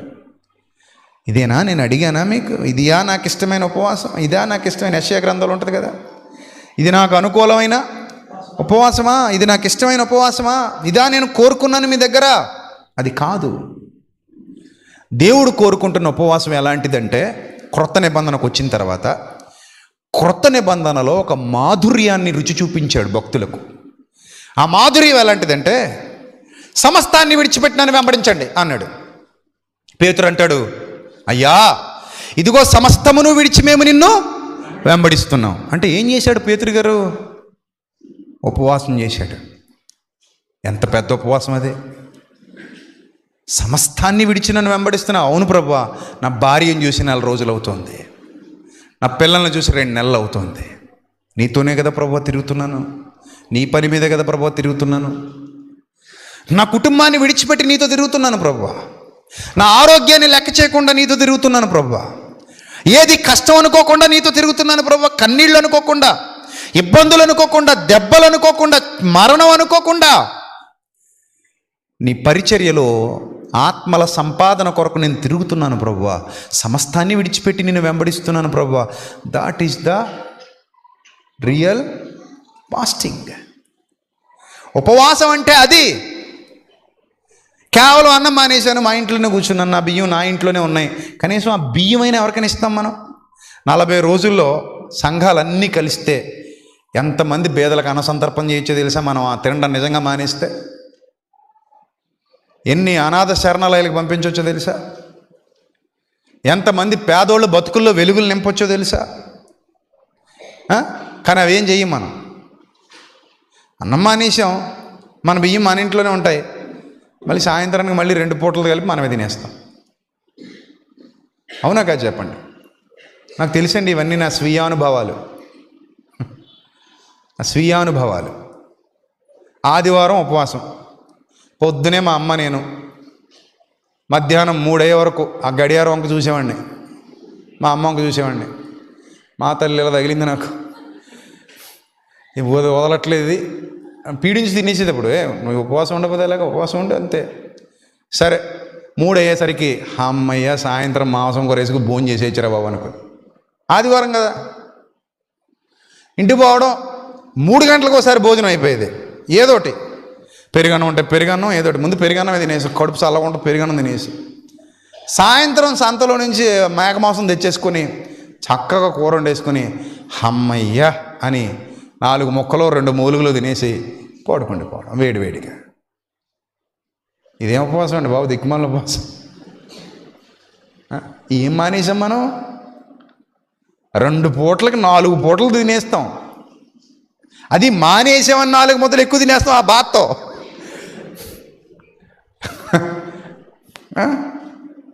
దాన్నే మనం భక్తి అనుకుంటే ఎలా చెప్పండి? దాన్నే మనం భక్తి అనుకుంటే ఎలా? కాదండి. ఉపవాసం అనగానే మన జీవితంలో, మన ఆధ్యాత్మిక జీవితంలో, మన ఆత్మీయ జీవితంలో ఎన్ని ఉంటాయో ఒకసారి మనం బైబిల్ గ్రంథంలో చూస్తే, ప్రియమైన దేవుని పిల్లలారా, హెబ్రీ పత్రిక 10వ అధ్యాయము 32వ వచనం చూద్దాం. హెబ్రీ పత్రిక 10వ అధ్యాయము 32వ వచనం చూద్దాం.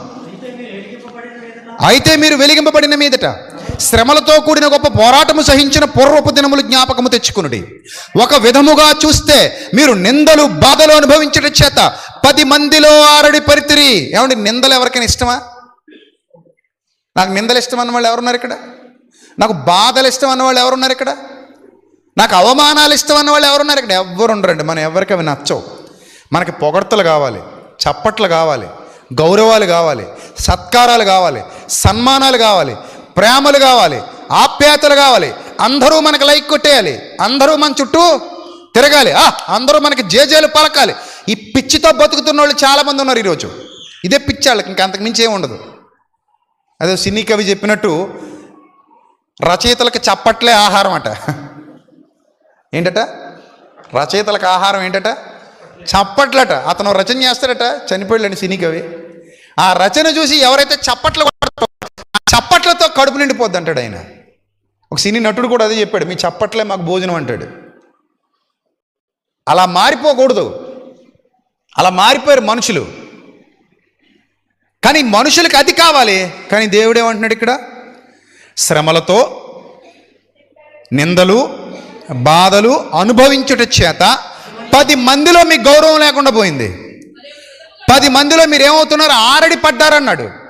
అంటే వాటన్నిటి విషయంలో ఉపవాసమేగా. తర్వాత మరి ఒక విధముగా చూస్తే వాటిని అనుభవించిన వారితో పాలివారలైతిరి. ఎలాగనగా మీరు ఖైదులో ఉన్న వారిని కరుణించి మీకు మరి శ్రేష్టమైనది స్థిరమైనది స్వాస్థ్యం ఉన్నదని ఎరిగి మీ ఆస్తి కోల్పోవడానికి కూడా సంతోషంగా ఒప్పుకుంటారు. ఎవరు ఒప్పుకుంటారు చెప్పండి? అన్న వదిలేయడం ఉపవాసమా? ఆస్తి వదిలేయడమే ఉపవాసమా? ఇది బాగా పెద్ద ఉపవాసం అండి, చాలా పెద్ద ఉపవాసం. అన్నం అంటే నేను వదిలేస్తాను, నువ్వు వదిలేస్తావు. ఆస్తి ఎవడు వదులుతాడు దేవుని కోసం? ఎవడొదలడు. ఆస్తుడు దుఃఖపడుచు వెళ్ళిపోయాడు. దేవుని పని కోసం మనం కొంతైనా ఇవ్వగలమా మన ఆస్తిలో? దేవుని పని కోసం మనం కొంతైనా పెట్టుబడి పెట్టగలమా? దేవుని పని కోసం మనకు ఉన్న దాంట్లో కొంతైనా ఖర్చు పెట్టగలమా? అరే నేనండి పిల్లల కోసం ఇది పక్కన పెట్టానండి, భార్య కోసం ఇది పక్కన పెట్టానండి, నా కోసం ఇంత పక్కన పెట్టుకున్నానండి, మరి దేవుని కోసం ఇంత పక్కన పెట్టానండి అనే కుటుంబాలు ఉంటాయా? ఎక్కడో అరాకొర. నా సంపాదనలో కొంత దేవుని పని కోసం అండి అనే కుటుంబాలు ఎన్ని ఉంటాయి? నా జీవితంలో కొంత భాగం దేవుని కోసం అండి అనే వాళ్ళు ఎంతమంది ఉంటారు? ఇలాంటి సమర్పణ ఎంతమందికి ఉంటుంది? చాలా తక్కువ మంది. అది సత్యంలో పుట్టి సత్యంలో పెరుగుతూ సత్యంలో బ్రతుకుతూ సత్యాన్ని తింటూ సత్యాన్ని తాగుతూ సత్యంలో నిద్రిస్తూ సత్య వాతావరణంలో ఎవరైతే ఉన్నారో వాళ్ళలో కొందరు, మళ్ళీ అందరు కాదు. ఆ భావజాలం కలిగితే కలిగి ఉండొచ్చు. ఆస్తి కోల్పోవడానికి కూడా వెనకాడలేదంటే వాళ్ళ ఆలోచన విధానం చూడండి ఎంత బాగుందో. నేను ప్రభువు కోసం ప్రాణం ఇవ్వడానికి కూడా వెనకాడన్నారు అపోస్తలులు. ఇంతకంటే గొప్ప ఉపవాసం ఏంటి చెప్పండి? ప్రాణం ఉండడం ఉపవాసమా? ప్రాణం కోల్పోవడం ఉపవాసమా? ప్రాణం కోల్పోవడం ఉపవాసం అనుకుంటే నాకు జీవమే అక్కర్లేదు, జీవాన్ని విడిచిపెడతాననుకున్నారు. జీవించటాన్ని మానేస్తాననుకున్నారు. జీవించటాన్ని మానేయడం ఉపవాసం కాదా? మరి మరణం చేరుకు వెళ్ళిపోవడం, ప్రభు కోసం చచ్చిపోవడం. మరి స్టెఫను చేసింది ఉపవాసం కాకపోతే ఏంటి? కేవలం అన్నం మానేస్తే అది ప్రభువును సంతోషపెడుతుంది అనుకుంటే తప్పు ప్రియులరా. ఈ లోకంలో మనం ఎన్నో మానేయాల్సిన వాళ్ళం ఎన్నో, అవన్నీ మానకుండా కేవలం అన్నం మానేశాం. తప్పండి.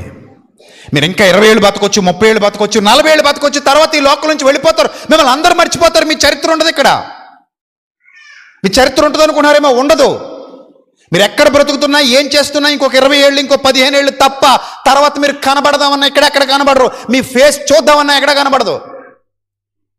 ఈ 10 ఏళ్లలో, ఈ 20 ఏళ్లలో మనం ప్రభు కోసం చేసిన ఉపవాసం ఏంటి చెప్పండి? రాబోయే కాలంలో నేను ప్రభు కోసం ఏ ఉపవాసం చేయబోతున్నాను? ఎలాంటి ఉపవాసం చేయబోతున్నాను? దేన్ని భరించాలనుకుంటున్నాను? ఏ నిందలు భరించాలి? ఏ కష్టాన్ని భరించాలి? ఏ శ్రమను భరించాలి? ఏ బాధను భరించాలి? ఏ ఇబ్బందిని భరించాలి? దేనికి నేను సంసిద్ధురాల్ని కావాలి? దేనికి నేను సంసిద్ధుణ్ణి కావాలి? ఆ భావజాలం లేకుండా కేవలం అన్నం మానేసి, ప్రభు అన్నం మానేసి అని చూసుకో అంటే దేవుడు సాటిస్ఫై అవ్వడు, దేవుడు సంతోషపడ్డు. భక్తులు ఎవరైనా అలా చేయడం మీరు చూసారా? ఇంతెందుకు చేయాలి వీళ్ళు? మీ ధైర్యాన్ని విడిచిపెట్టకండి అంటాడేంటి అక్కడ? ఏంటి ఆ ధైర్యం? ఏంటిది? గట్స్ అవి. ప్రభు కోసం ఏదైనా సరే వదిలేయగలను అనే గట్స్ ఉండాలి నీ గుండెల్లో అంటాడు. సంతోషముగా మీ ఆస్తి కోల్పోవుటకు ఒప్పుకుంటారు కాబట్టి దానికి ప్రతిఫలముగా గొప్ప బహుమానము కలుగును. మనం అన్నమే కోల్పోవట్లేదు కదా, మానేసామంతే. అది కూడా మనకు ఒక రకంగా ఆరోగ్యంగా ఉంటాం. ఆ పూట మానేసి, ఆ 2 పూటలు మానేసి సాయంత్రం ఒక ఫ్రూట్ జ్యూస్ తాగి మీరు నిజంగా ఉండిపోతే మీ బాడీ చాలా ఆరోగ్యంగా మారుతుంది. ఇది రైటే, రాంగ్ కాదు. ఫిజికల్గా అయితే రైటే, ఆరోగ్యంగా ఉన్నవాడికి మాత్రమే. మళ్ళీ షుగర్, బీపీ వగైరా వ్యాధులు ఉన్నవాడికైతే చచ్చిపోతాడు. వాడు చేయకూడదు. వాడి షుగర్ లెవెల్స్ పడిపోతాయి, లేకపోతే ఎక్కువైపోతాయి. లో షుగర్ ఉన్నాడు, లో బీపీ ఉన్నాడు అసలు ఉపవాసం చేయకూడదు, తొందరగా చచ్చిపోతారు. హార్ట్ ప్రాబ్లమ్స్ ఉన్నాడు అసలు ఉపవాసం చేయకూడదు, ఇంకా తొందరగా పోతారు. కిడ్నీ వ్యాధులు ఉన్నాడు, లివర్ వ్యాధులు ఉన్నాడు ఉపవాసాలు చేయకూడదు, చచ్చిపోతారు. మరి ఎవరు చేయాలి? ఆరోగ్యంగా ఉన్నవాడు ఏం చేయాలి? కొంతవరకు చేయొచ్చు. కానీ దీనికంటే గొప్పది ఏదైనా ఉందా అని ఆలోచించండి ఆత్మీయంగా. అక్కడే ఆగిపోతే ఎలా? మీరు సర్వసత్యంలోకి ఎప్పుడు వస్తారు? పరిపూర్ణతలోకి ఎప్పుడు అడుగులేస్తారు? ఇక్కడే ఆగిపోతే ఎలా అంటున్నాను నేను. సర్వసత్యంలోనికి రండి, పరిపూర్ణతలోనికి రండి. భక్తులు ఏమేం మానేశారో చూడండి. వాళ్ళ జీవితాల్లో ఎన్నో వదులుకున్నారు, ఎన్నో ఆశలు వదులుకున్నారు, ఎన్నో కోరికలు వదులుకున్నారు, ఎన్నో త్యాగాలు ఉన్నాయి వాళ్ళ జీవితంలో. స్టెఫన్ గారికి మనలాగా హాయిగా సంతోషంగా బతకాలని అనిపించి ఉండదంటారా? ఈ రోజులు వేరు, ఆ రోజులు వేరు. ఆ రోజుల్లో మనం ఉండుంటమైతే స్టెఫన్ స్థానానికి మనం వెళితే అది నిజమైన ఉపవాసం. పౌలు స్థానానికి మనం వెళ్ళి నిలబడితే అది నిజమైన ఉపవాసం. ప్రారంభ సంఘ క్రైస్తవుల స్థానానికి వెళ్ళి మనం నిలబడితే అది మనకు నిజమైన ఉపవాసం. దేవుని పని కోసం మన జీవితంలో కొన్ని నిర్ణయాలు మార్చుకుంటే అది నిజమైన ఉపవాసం.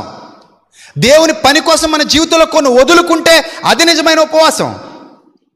కొన్ని సంతోషాలు వదులుకుంటే నిజమైన ఉపవాసం, కొన్ని ఆనందాలు వదులుకుంటే నిజమైన ఉపవాసం, కొన్ని కష్టాలు పంటి బిగువున భరిస్తే నిజమైన ఉపవాసం. అవేవి చేయం మనం. ఓ పూట అన్నం మానేస్తాం. సాటిస్ఫై అవుతాడా ప్రభు? వీళ్లతో పోల్చుకుంటే మన జీవితాలు ఎక్కడున్నాయి చెప్పండి. వీళ్ళు సంవత్సరానికి ఒకసారి ఒక హాయిగా ఫ్యాన్ కింద కూర్చొని ఇదిగో పొద్దు నుంచి మధ్యాహ్నం వరకు ఒక ఆచార పద్ధతిలో చేద్దాం అన్న భావజాలం కలిగిన వాళ్ళు కాదు. వాళ్ళు ప్రభు కోసం సమర్పణ జీవితాలు కలిగిన వాళ్ళు. అవసరమైతే ప్రభు కోసం చచ్చిపోతారు వాళ్ళు.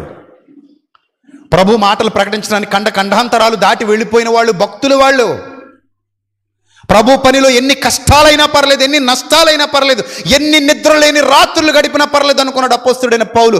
తరచుగా జాగరణములు అంటాడు, తరచుగా ఉపవాసాలు అంటాడు. ఏ ఉపవాసాలే? కావాలని చేసినవా? సువార్త యాత్రలో ఎదురైనవా? సువార్త యాత్రలో ఎదురయ్యాయి, కావాలని చేసినవి కావు. కావాలని చేసినవి కావండి అవి. అవి ఆ యాత్రలో ఎదురయ్యాయి. ఆ కష్టం అది, ఆ కన్నీళ్ళవి, ఆ శ్రమలవి, ఆ ఇరుకులవి, ఆ ఇబ్బందులవి, వాటన్నిటినీ భరించాడు పంటి బిగువన. తిండి లేకపోయినా సరే ప్రభు పనిలో కొనసాగుతూ వెళ్ళిపోయాడు. భోజనం దొరక్కపోయినా ప్రభు పనిలో కొనసాగుతూ వెళ్ళిపోయాడు. ఆహారం దొరక్కపోయినా ప్రభు పనిలో కొనసాగుతూ వెళ్ళిపోయాడు. మనకు నిజంగా నేను చాలాసార్లు చెప్పాను, మళ్ళీ చెప్తున్నా, వాళ్ళ కాలి గోటికి కూడా మన జీవితాలు సరిపోవు. వాళ్ళ కాలి గోటికి కూడా సరిపోం మనం.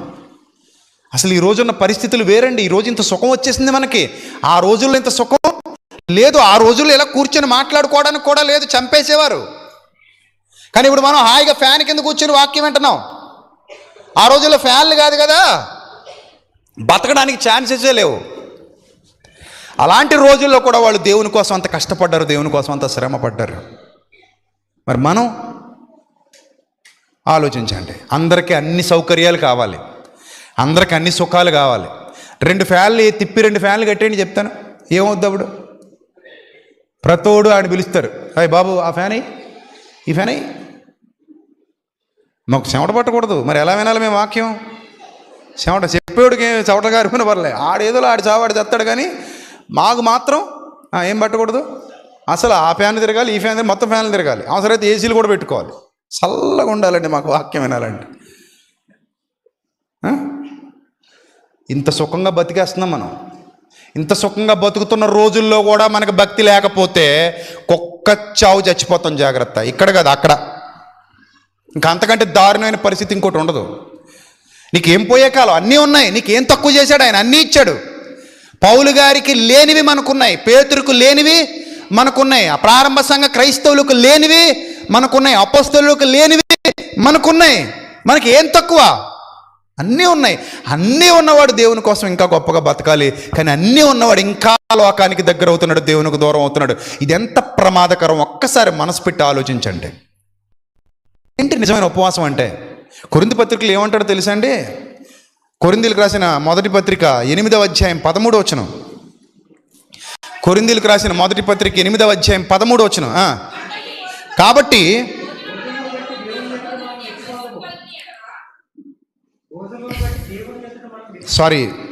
కొరింథీలకు రాసిన మొదటి పత్రిక 7వ అధ్యాయం 5వ వచనం చూద్దాం. కొరింథీలకు రాసిన మొదటి పత్రిక 7వ అధ్యాయం 5వ వచనం చూద్దాం. ఇక్కడ ఇద్దరు స్త్రీ పురుషులు, ఇద్దరు భార్యాభర్తల గురించి మాట్లాడుతున్నాడు. భార్యాభర్తలు జారత్వములు జరుగుచున్నందున ప్రతివానికి సొంత భార్య ఉండవలను, ఆ ప్రతి స్త్రీకి సొంత భర్త ఉండవలను. భర్త భార్యకు, అలాగే భార్య భర్తకు వారి వారి ధర్మాలు నడపాలి. అంటే శరీరంలో పుట్టే వాంఛలు చాలా ప్రమాదకరమైనవి కనుక ఇందాక చెప్పుకున్నట్టుగా, సో భార్య భర్తలు ఇద్దరు కలిసి ఉండాలి, వారిద్దరి మధ్య అన్యోన్య దాంపత్యం ఉండాలి, వారి సంసార ధర్మాన్ని వాళ్ళు నిర్వర్తించుకోవచ్చు, అందులో ఎలాంటి ఇబ్బంది లేదు అని చెబుతూ అంటాడు కదా. ప్రార్థన చేయటానికి మీకు సావకాశము కలుగునట్లు కొంతకాలము వరకు ఉభయుల సమ్మతి చొప్పుననే తప్ప ఒకరినొకరు ఎడబాయకుడి. ఎవరి సమ్మతట? ఉభయుల సమ్మతి చొప్పున. అంటే ఇద్దరికి ఇష్టమైతే ప్రార్థన చేయటానికి మీరు దూరంగా కొంతకాలం ఉన్నా, లేదా వాక్య పరిచర్యలో కొంతకాలం దూరంగా ఉన్నా, దైవ సంబంధమైన కార్యక్రమాల్లో కొంతకాలం దూరంగా ఉన్నా, మీరు మనస్సు నిలపలేకపోతే సాతాను మిమ్మల్ని శోధించకుండానట్లు తిరిగి వెంటనే ఏమైపోండి? కలిసిపోండి. అర్థమవుతుంది? అంటే దేవుని పనిలో వాళ్ళు తమ భార్యలను ఎక్కడో పెట్టి వెళ్ళిపోయారు. వాళ్ళు ఎక్కడెక్కడికో తిరుగుతున్నారు, సంచార జీవులు అవుతున్నారు. అలాంటి సమయంలో ఒకవేళ మిమ్మల్ని శరీరం ఇబ్బంది పెడుతుందేమో, పాపంలో పడ్డానికి సాతాను మిమ్మల్ని అక్కడుండగా పట్టుకుంటాడేమో, అలాంటి స్థితిలో మిమ్మల్ని సాతాను శోధిస్తాడేమో. అప్పుడు జారత్వానికి కానీ వ్యభిచారానికి కానీ మీ బ్రతుకులో చోటు ఇవ్వకూడదు. అలా ఇవ్వకుండా ఉండాలంటే మీరు మళ్ళీ తిరిగి ఏమవ్వాలి? కలుసుకోండి అన్నాడు. చూడండి వాళ్ళ జీవితాల్లో ఎలాంటి విషయాల్లో వాళ్ళు ఉపవాసాలు ఉంటూ పోయారో చూడండి. ఇందాక మనం చదువుకున్న వచనంలో అయితే పౌలు గారు అంటారు, నా సహోదరుడికి అభ్యంతరం కలగకూడదని నేను మా మాంసం తినడం ఏం చేశానంటాడు? మానేశానంటాడు. తినాలన్న కోరిక లోపల ఉన్నా ఏం చేశాడు? మానేశాడు. తినడం పాపం కాకపోయినా ఏం చేశాడు? మానేశాడు. తినడం ఏం పాపం కాదు అక్కడ, అయినా మానేశాడు. ఎవరికి అభ్యంతరం కలుగుతుందని? సహోదరుడికి అభ్యంతరం కలుగుతుందని. అంటే తనకు స్వతంత్రం ఉన్నా కూడా కొన్ని విషయాల్లో ఆ స్వతంత్రాన్ని ఏం చేశాడు?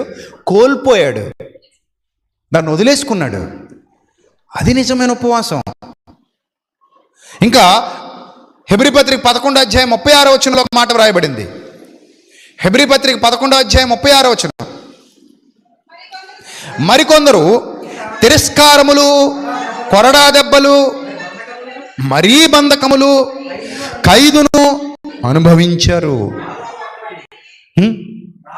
రాళ్లతో కొట్టబడ్డారు, రంపాలతో కోసేశారు వాళ్ళని, శోధనల్లో ఉన్నారు వాళ్ళు, ఖడ్గాలతో నరికేశారు, బట్టలు దొరకలేదు, గొర్రెని చంపుకుని ఆ చర్మం ఎండబెట్టుకుని అది మీద కట్టుకుని చుట్టుకుని తిరిగేవారు. ఆడవాళ్ళకి ఇంకెంత ఇబ్బందో. అంతేనా? మగవాడైతే గోచి కొట్టెట్టుకుని తిరుగుతాడు సిగ్గు కప్పుకొని. మరి ఆడవాళ్ళ పరిస్థితి ఇంకెంత బాధాకరం. వాళ్లకు బట్టలు లేని పరిస్థితి వచ్చినప్పుడు గొర్రె చర్మములు కప్పుకున్నారట, మేక చర్మములు వేసుకున్నారట, దరిద్రులైపోయారట, శ్రమపడ్డారట మన పూర్వీకులు. ఈ రోజున క్రైస్తవ్యం లాంటి క్రైస్తవ్యం కాదు. ఆ రోజున శ్రమపడ్డారు వాళ్ళు, హింస పొందారు, అడవుల్లో ఉన్నారు, కొండల్లో ఉన్నారు, గుహల్లో ఉన్నారు, సొరంగాల్లో తిరుగులాడుచూ సంచరించారు. అట్టి వారికి ఈ లోకం యోగ్యమైనది కాదు. అక్కడ బిర్యానీలు దొరకవు, అక్కడ వేడివేడి అన్నం, పప్పు, నెయ్యి దొరకదు, వేడివేడి చారు, బెండకాయ ఎప్పుడు దొరకదు. అక్కడ మనకి ఏది కావాలంటే అది దొరకదు. గుడ్లు, చేపలు, చికెను, మటను దొరకవు. అందంగా వండుకు తినడానికి రొట్టెలు దొరకవు. అలాంటి పరిస్థితుల్లో, గడ్డు పరిస్థితుల్లో ఎన్ని రోజుల ఉపవాసాలు ఉన్నారో వాళ్ళు. అది కదా నిజమైన ఉపవాసం అంటే. అది కదా నిజమైన ఉపవాసం అంటే. ప్రభు కొరకు నువ్వేం మానేస్తున్నావో అది నిజమైన ఉపవాసం. యెషయా గ్రంథంలో ఎంతో చక్కగా చెప్తాడు ఒక మాట. ఆ మాట మనం ఒకసారి చదువుకుందాం. యెషయా గ్రంథం 58వ అధ్యాయం. యెషయా గ్రంథం 58వ అధ్యాయం 3వ వచనం. మేము ఉపవాసం ఉండగా నువ్వెందుకు చూడవని ప్రభువును ప్రశ్నిస్తున్నారు. మేము మా ప్రాణములు ఆయాసపరుచుకొనగా నువ్వెందుకు లక్ష్య పెట్టవని అడుగుతున్నారు. అసలు మీరు ఉపవాస దినమును పెట్టుకొని, మీ ఉపవాస దినమని పెట్టుకుని ప్రతి అన్యాయ కార్యం చేస్తానే ఉంటారు.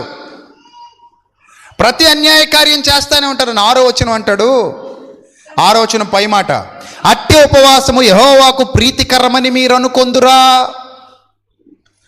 అట్టి ఉపవాసము యెహోవాకు ప్రీతికరం. నేను అన్నం మానేశాను కదా ప్రభు, నీకు ఇష్టమేనా? నేను ఒక్క పూట 2 పూటలు అన్నం మానేశాను కాబట్టి నీకు ఇష్టమేనా ప్రభువా అని అడిగితేనట ప్రభు అంటున్నారట, దుర్మార్గులు కట్టిన కట్లను విప్పుటయు, కాడిమాను మోకులు తీయుటయు, బాధింపబడిన వారిని విడిపించుటయు, ప్రతి కాడిని విరుగొట్టుటయు నేను ఏర్పరచుకొనిన ఉపవాసము కదా అన్నాడు. అలాంటి ఉపవాసాలు చేయాలి. అర్థమైందా? ఉపవాసం అంటే అది. ఎవరో ఒక సహోదరుడికి ఆరోగ్యం బాగోలేదు, చచ్చిపోయేలా ఉన్నాడు. నేను బ్యాంకులో లోన్ కట్టాలి, కొంత అమౌంట్ ఉంది నా దగ్గర. సో నేను ఇప్పుడు ఉపవాసం చేయాలి. అందులో కొంత నేను సహోదరుడికి పంపించి, అరే బాబు అతన్ని బతికించండి ముందు. నా దేవుడికి నేను నచ్చుతానా నచ్చనా? నచ్చుతాను. అంటే నీ కోసం వినియోగించుకోవాల్సిన దాన్ని మరో సహోదరుడి కోసం వినియోగించావు. నచ్చుతాం. ఎందుకు నచ్చం దేవునికి?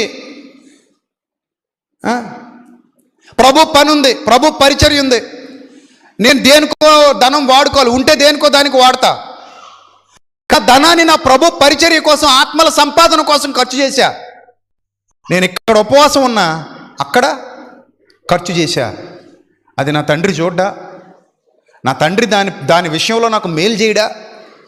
నా తండ్రి దాని విషయంలో నా కోసం ఆలోచన చేయడా? నువ్వు బేదలను కనికరించినప్పుడు, నువ్వు ఆకలి కొన వారికి అన్నం పెట్టినప్పుడు, నువ్వు వస్త్రహీనుడికి వస్త్రాలు ఇచ్చినప్పుడు, విధవరాండ్రను ఆదుకున్నప్పుడు, అనాథల్ని సంరక్షించినప్పుడు, ఇహలోక మాలిన్యం అంటకుండా నీ ప్రతి అవయవాన్ని కాపాడుకుంటున్నప్పుడు దేవుడు దాన్ని ఉపవాసంగా స్వీకరించడా? అది ఉపవాసం కాకపోతే మరి ఏంటి చెప్పండి? కడుపు లోపలికి పంపకుండా ఆపడం ఉపవాసం అయితే, పాపాన్ని నీ జీవితంలోనికి రానివ్వకుండా ఆపడం కూడా ఏంటి? ఉపవాసమే. శాశ్వత కాల ఉపవాసం అది. శాశ్వత కాల ఉపవాసం. అప్పుడప్పుడు చూడండి, చాలామంది చెప్తుంటారు, నేను మాంసం తినడం మానేశానండి, ఎప్పుడో మానేశానండి, ఐఎమ్ ప్యూర్ వెజిటేరియన్. ఒకప్పుడు నాన్ వెజిటేరియన్, కానీ ఇప్పుడు వెజిటేరియన్ అంటారు. నేను పలానాది మానేశానండి, నేను చక్కెర మానేశానండి, నేను చక్కెర టీలో వేసుకోవడం మానేశానండి, చాలా సంవత్సరాల నుంచి మానేశానండి అంటుంటారా అనరా? అవి ఎంతకాలం మానేశారు మీరు? వన్స్ షుగర్ ఎంటర్ అయింది అనుకోండి, ఏం చేస్తారు మీరు? జీవితకాలం అంతా కాఫీలో చక్కెర, టీలో చక్కెర ఏం చేస్తారు? మానేస్తారు. అంటే ఇంక జీవితం అంతా ఏ కాఫీ, ఏటి చప్పిడి టీ, చప్పిడి కాఫీ. కానీ మీకు వాస్తవానికి ఏది ఇష్టం? మనసుకి ఏది ఇష్టం చెప్పండి? మనసుకి ఏది ఇష్టం? చక్కెర వేసుకు తాగడమే ఇష్టం. కానీ మనకున్న షుగర్ కారణంగా ఏం చేసాం? చక్కెర మానేసాం, స్వీట్స్ మానేసాం. దాన్ని ఏమంటారు మరి? జీవితకాల ఉపవాసం. మన బ్రతుకులో జరగాల్సినవి జరగకుండా, చెయ్యాల్సినవి చేయకుండా, అక్కర్లేనివి చేస్తే, పనికి మాలినవి చేస్తే దేవుడు సంతోషించడు. అలా అని మీరు ఉపవాసం చేయొద్దని నేను చెప్పట్లా, చేయండి. మీరు ఉపవాసం ఉంటే, మీకు ఆరోగ్యం ఉంటే, మీరు చక్కగా ఓ రోజంతా అన్నం మానేసి వచ్చి దేవుని సన్నిధిలో కూర్చొని ప్రార్థనలో గడుపుతారో, వాక్యంలో గడుపుతారో, అది ఒక్కటే సరిపోదు. మీ పాపంతో ముందు పాపం మానేసి అప్పుడు అన్నం మానేయండి. ముందు పాపం మానకుండా అన్నం మానేసామంటే దేవుడు ఎలాగూ దాన్ని అంగీకరించడు. మీరు అది గుర్తుపెట్టుకోండి బాగా. పాపం మానేసిన వాడు అన్నం మానేసినా పర్లేదు, పాపం మానని వాడు అన్నం మానినా ఉపయోగం లేదు. సింపుల్. పాపం మానేసిన వాడు భోజనం మానేసి దేవుని సన్నిధికి వచ్చిన ప్రాబ్లం. సర్వ పాపాలు అంటగట్టుకొని సకల పాపాలు ఎప్పటికీ చేస్తూ దేవుని పని చెయ్యక, దేవుని కొరకు బ్రతకక, దేవుని ఇష్టాన్ని నెరవేర్చక, దేవుని మార్గంలో నడవక, దికాలమందు నీకు ఇష్టమైనట్టు సుఖము అనుభవించితివి అన్న కోటాలోకి చేరిపోతూ 40 రోజుల్లో అన్నం మాత్రం మానేసి ఇక్కడికి వచ్చి కూర్చున్నానంటే హీ వోంట్ యాక్సెప్ట్. దేవునికి నచ్చదు, దేవునికి అది అంగీకారం కాదు, దేవునికి అది ఇష్టమైనది కాదు. ఉపవాసం మ్యాండేటరీ కానప్పుడు, ఉపవాసం కమాండ్మెంట్ కానప్పుడు, అది నీ చేతుల్లోని నీకు ఇష్టమైనటువంటి, నీకు స్వేచ్ఛనిచ్చినటువంటి సంగతి. ఆ స్వేచ్ఛను ఆత్మ పరిపూర్ణతలోనికి నడిపించుకో, శరీర పరిపూర్ణత దగ్గర ఆగిపోకు. ఎందుకంటే ఈ శరీరంతో అన్నం మానేయడం కొంత మట్టుకు ప్రయోజనం, కానీ పరిపూర్ణ ప్రయోజనాన్ని సాధించాలంటే ఇంకా లోతైన ఉపవాసాలు చాలా ఉన్నాయి. మన కళ్ళకు దూరం పెట్టాల్సినవి, మన చేతులకు దూరం పెట్టాల్సినవి, మన హృదయానికి దూరం పెట్టాల్సినవి. హృదయ ఉపవాసం ఎప్పుడేం చేసామండి? ఎంత మంచి ఉపవాసం తెలిసండి అది. శరీరానికి ఉపవాసం ఓకే, మరి హృదయానికి ఉపవాసం ఎప్పుడైనా పెట్టాం? ట్రై చేయండి. ఈ రోజంతా నేను దేవుని సన్నిధిలో దేవుని వాక్యం వింటూ గడపాలి, ఈ రోజంతా ఆయన మాటలు వింటూ గడపాలి, ఈ రోజంతా ప్రార్థనలో గడపాలి. నా బ్రతుకులో ఈ వారంతా లేదా ఈ జీవితం అంతా నేను ఇక మీదటి ఈ పనికి నేను పూనుకొనకూడదు, ఇక మీదటి ఈ విషయాల్లో నేను చేతులు కలపకూడదు, ఇక మీదట ఇలాంటి కార్యాల్లో నేను చోటు సంపాదించకూడదు, ఇక మీదట నా లైఫ్లో కొత్త నిర్ణయాలు తీసుకోవాలి, కొత్త ఆలోచనలు ముందడుగేయాలని నువ్వు తీసుకునే డెసిషన్స్ ఏవైతే ఉన్నాయో, that is the real faith, that is the real fasting. అలాంటి ఫాస్టింగ్ మన జీవితంలో జరగాలి. అదేమి జరగకుండా కేవలం ఆచారబద్ధంగా వ్యవహరిస్తే అది సమ్మతం కాదు. యేసుప్రభు అలాంటి వాటిని మన మీద పెట్టలేదు. ఆ కాడి యేసుప్రభు మన మీద మోపలేదు. యేసుప్రభు మోపని కాడి మనం ఇతరుల మీద మోపటానికి సరిపోయేవారము కాదు. కానీ యేసుక్రీస్తు చేశాడు కాబట్టి మేము చేస్తున్నామని అనకండి ప్లీజ్. ఆయనతో మనం సరిపోం, ఆయనలా మనం చేయగలమా? చేయలేం. కాబట్టి ఆయనతో పోలిక వద్దు. ఆయన చేసినట్టు చేస్తున్నామంటే ఆయన పాపంతో పోరాడి గెలిచాడు. 40 దినాల్లో సాతానుతో పోరాడి గెలిచాడు. మనం కూడా ఇప్పుడు ఎవరితో పోరాడి గెలవాలి? లోకంతో పోరాడాలి, సాతానుతో యుద్ధం చేయాలి, అపవాదిని ఎదిరించాలి, లోకంలో ఉన్న పాపాన్ని ఎదిరించాలి, లోకంలో ఉన్న అపవిత్రతను ఎదిరించాలి, లోకంలోని నీచత్వాన్ని ఎదిరించాలి. ఆ దుర్మార్గ సంబంధమైన విషయాలలో మన శరీరాన్ని కట్టుకోవాలి. నోటు అప్పుడప్పుడు మా నాన్నగారికి షుగర్ ఉండి అన్నీ తినేస్తుంటే మా అమ్మ అంటే దీని అసలు నోరు కట్టుకోరండి అంటది. ఏం చేయరట? నోరు కట్టుకోరు.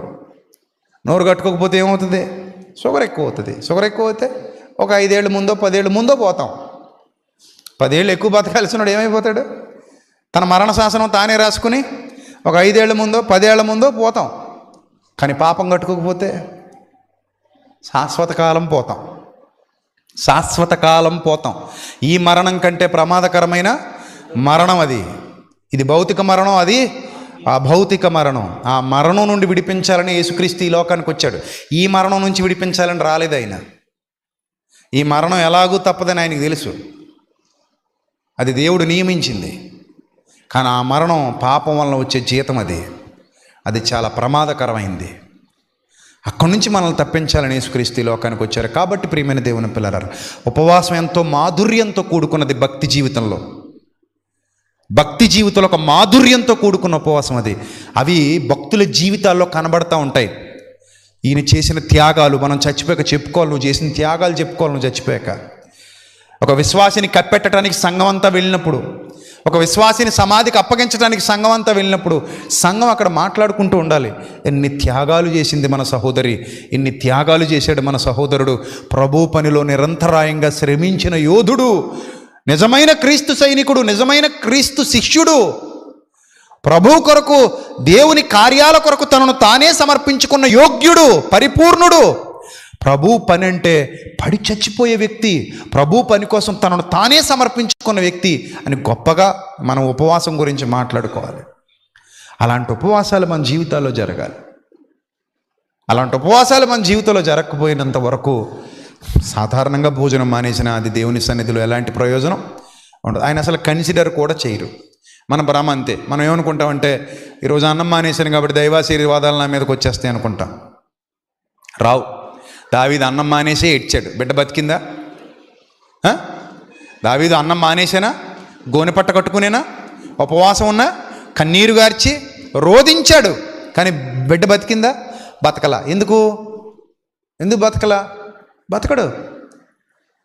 ఆ బిడ్డ నీ బిడ్డ కాదు, నువ్వు లీగల్గా కన్న బిడ్డ కాదు.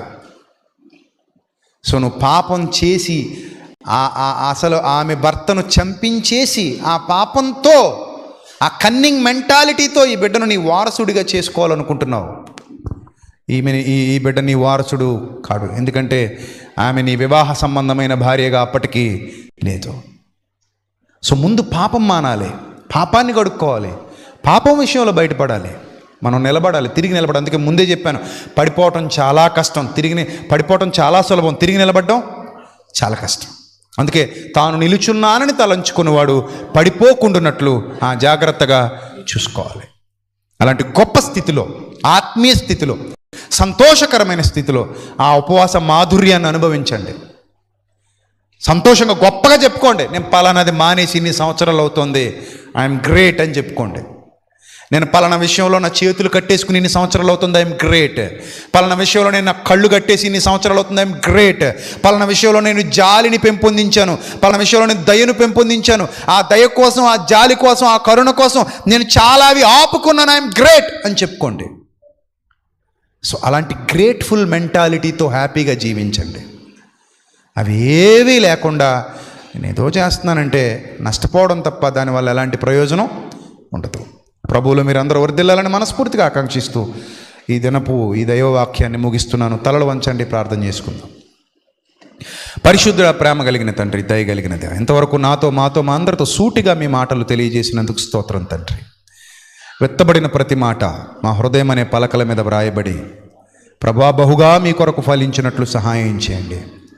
దినములు చెడ్డవి గనుక సమయమును పోనీయక సద్వినియోగం చేసుకొనిచ్చు తండ్రి. మా ఆయుష్కాల దినములలో తండ్రి మీ సన్నిధిలో మీరు మాకు అనుగ్రహించే సంతోషంలో పాలివారమగునట్లు ప్రభా నిందారహితులముగా, నిస్వార్థపరులముగా మా హృదయం మా మీద దోషారోపణ చేయకుండానట్లు మీ ఎదుట నిలువబడినట్లు సహాయం చేయమని సమస్త ఘనత మహిమ ప్రభావములు మీకే చెల్లిస్తూ క్రీస్తు వారి శ్రేష్ఠ నామంలో ఈ ప్రార్థన మనవులు సమర్పించుకొని ప్రతిఫలం పొందుకొనుచున్నాం మా కన్న తండ్రి.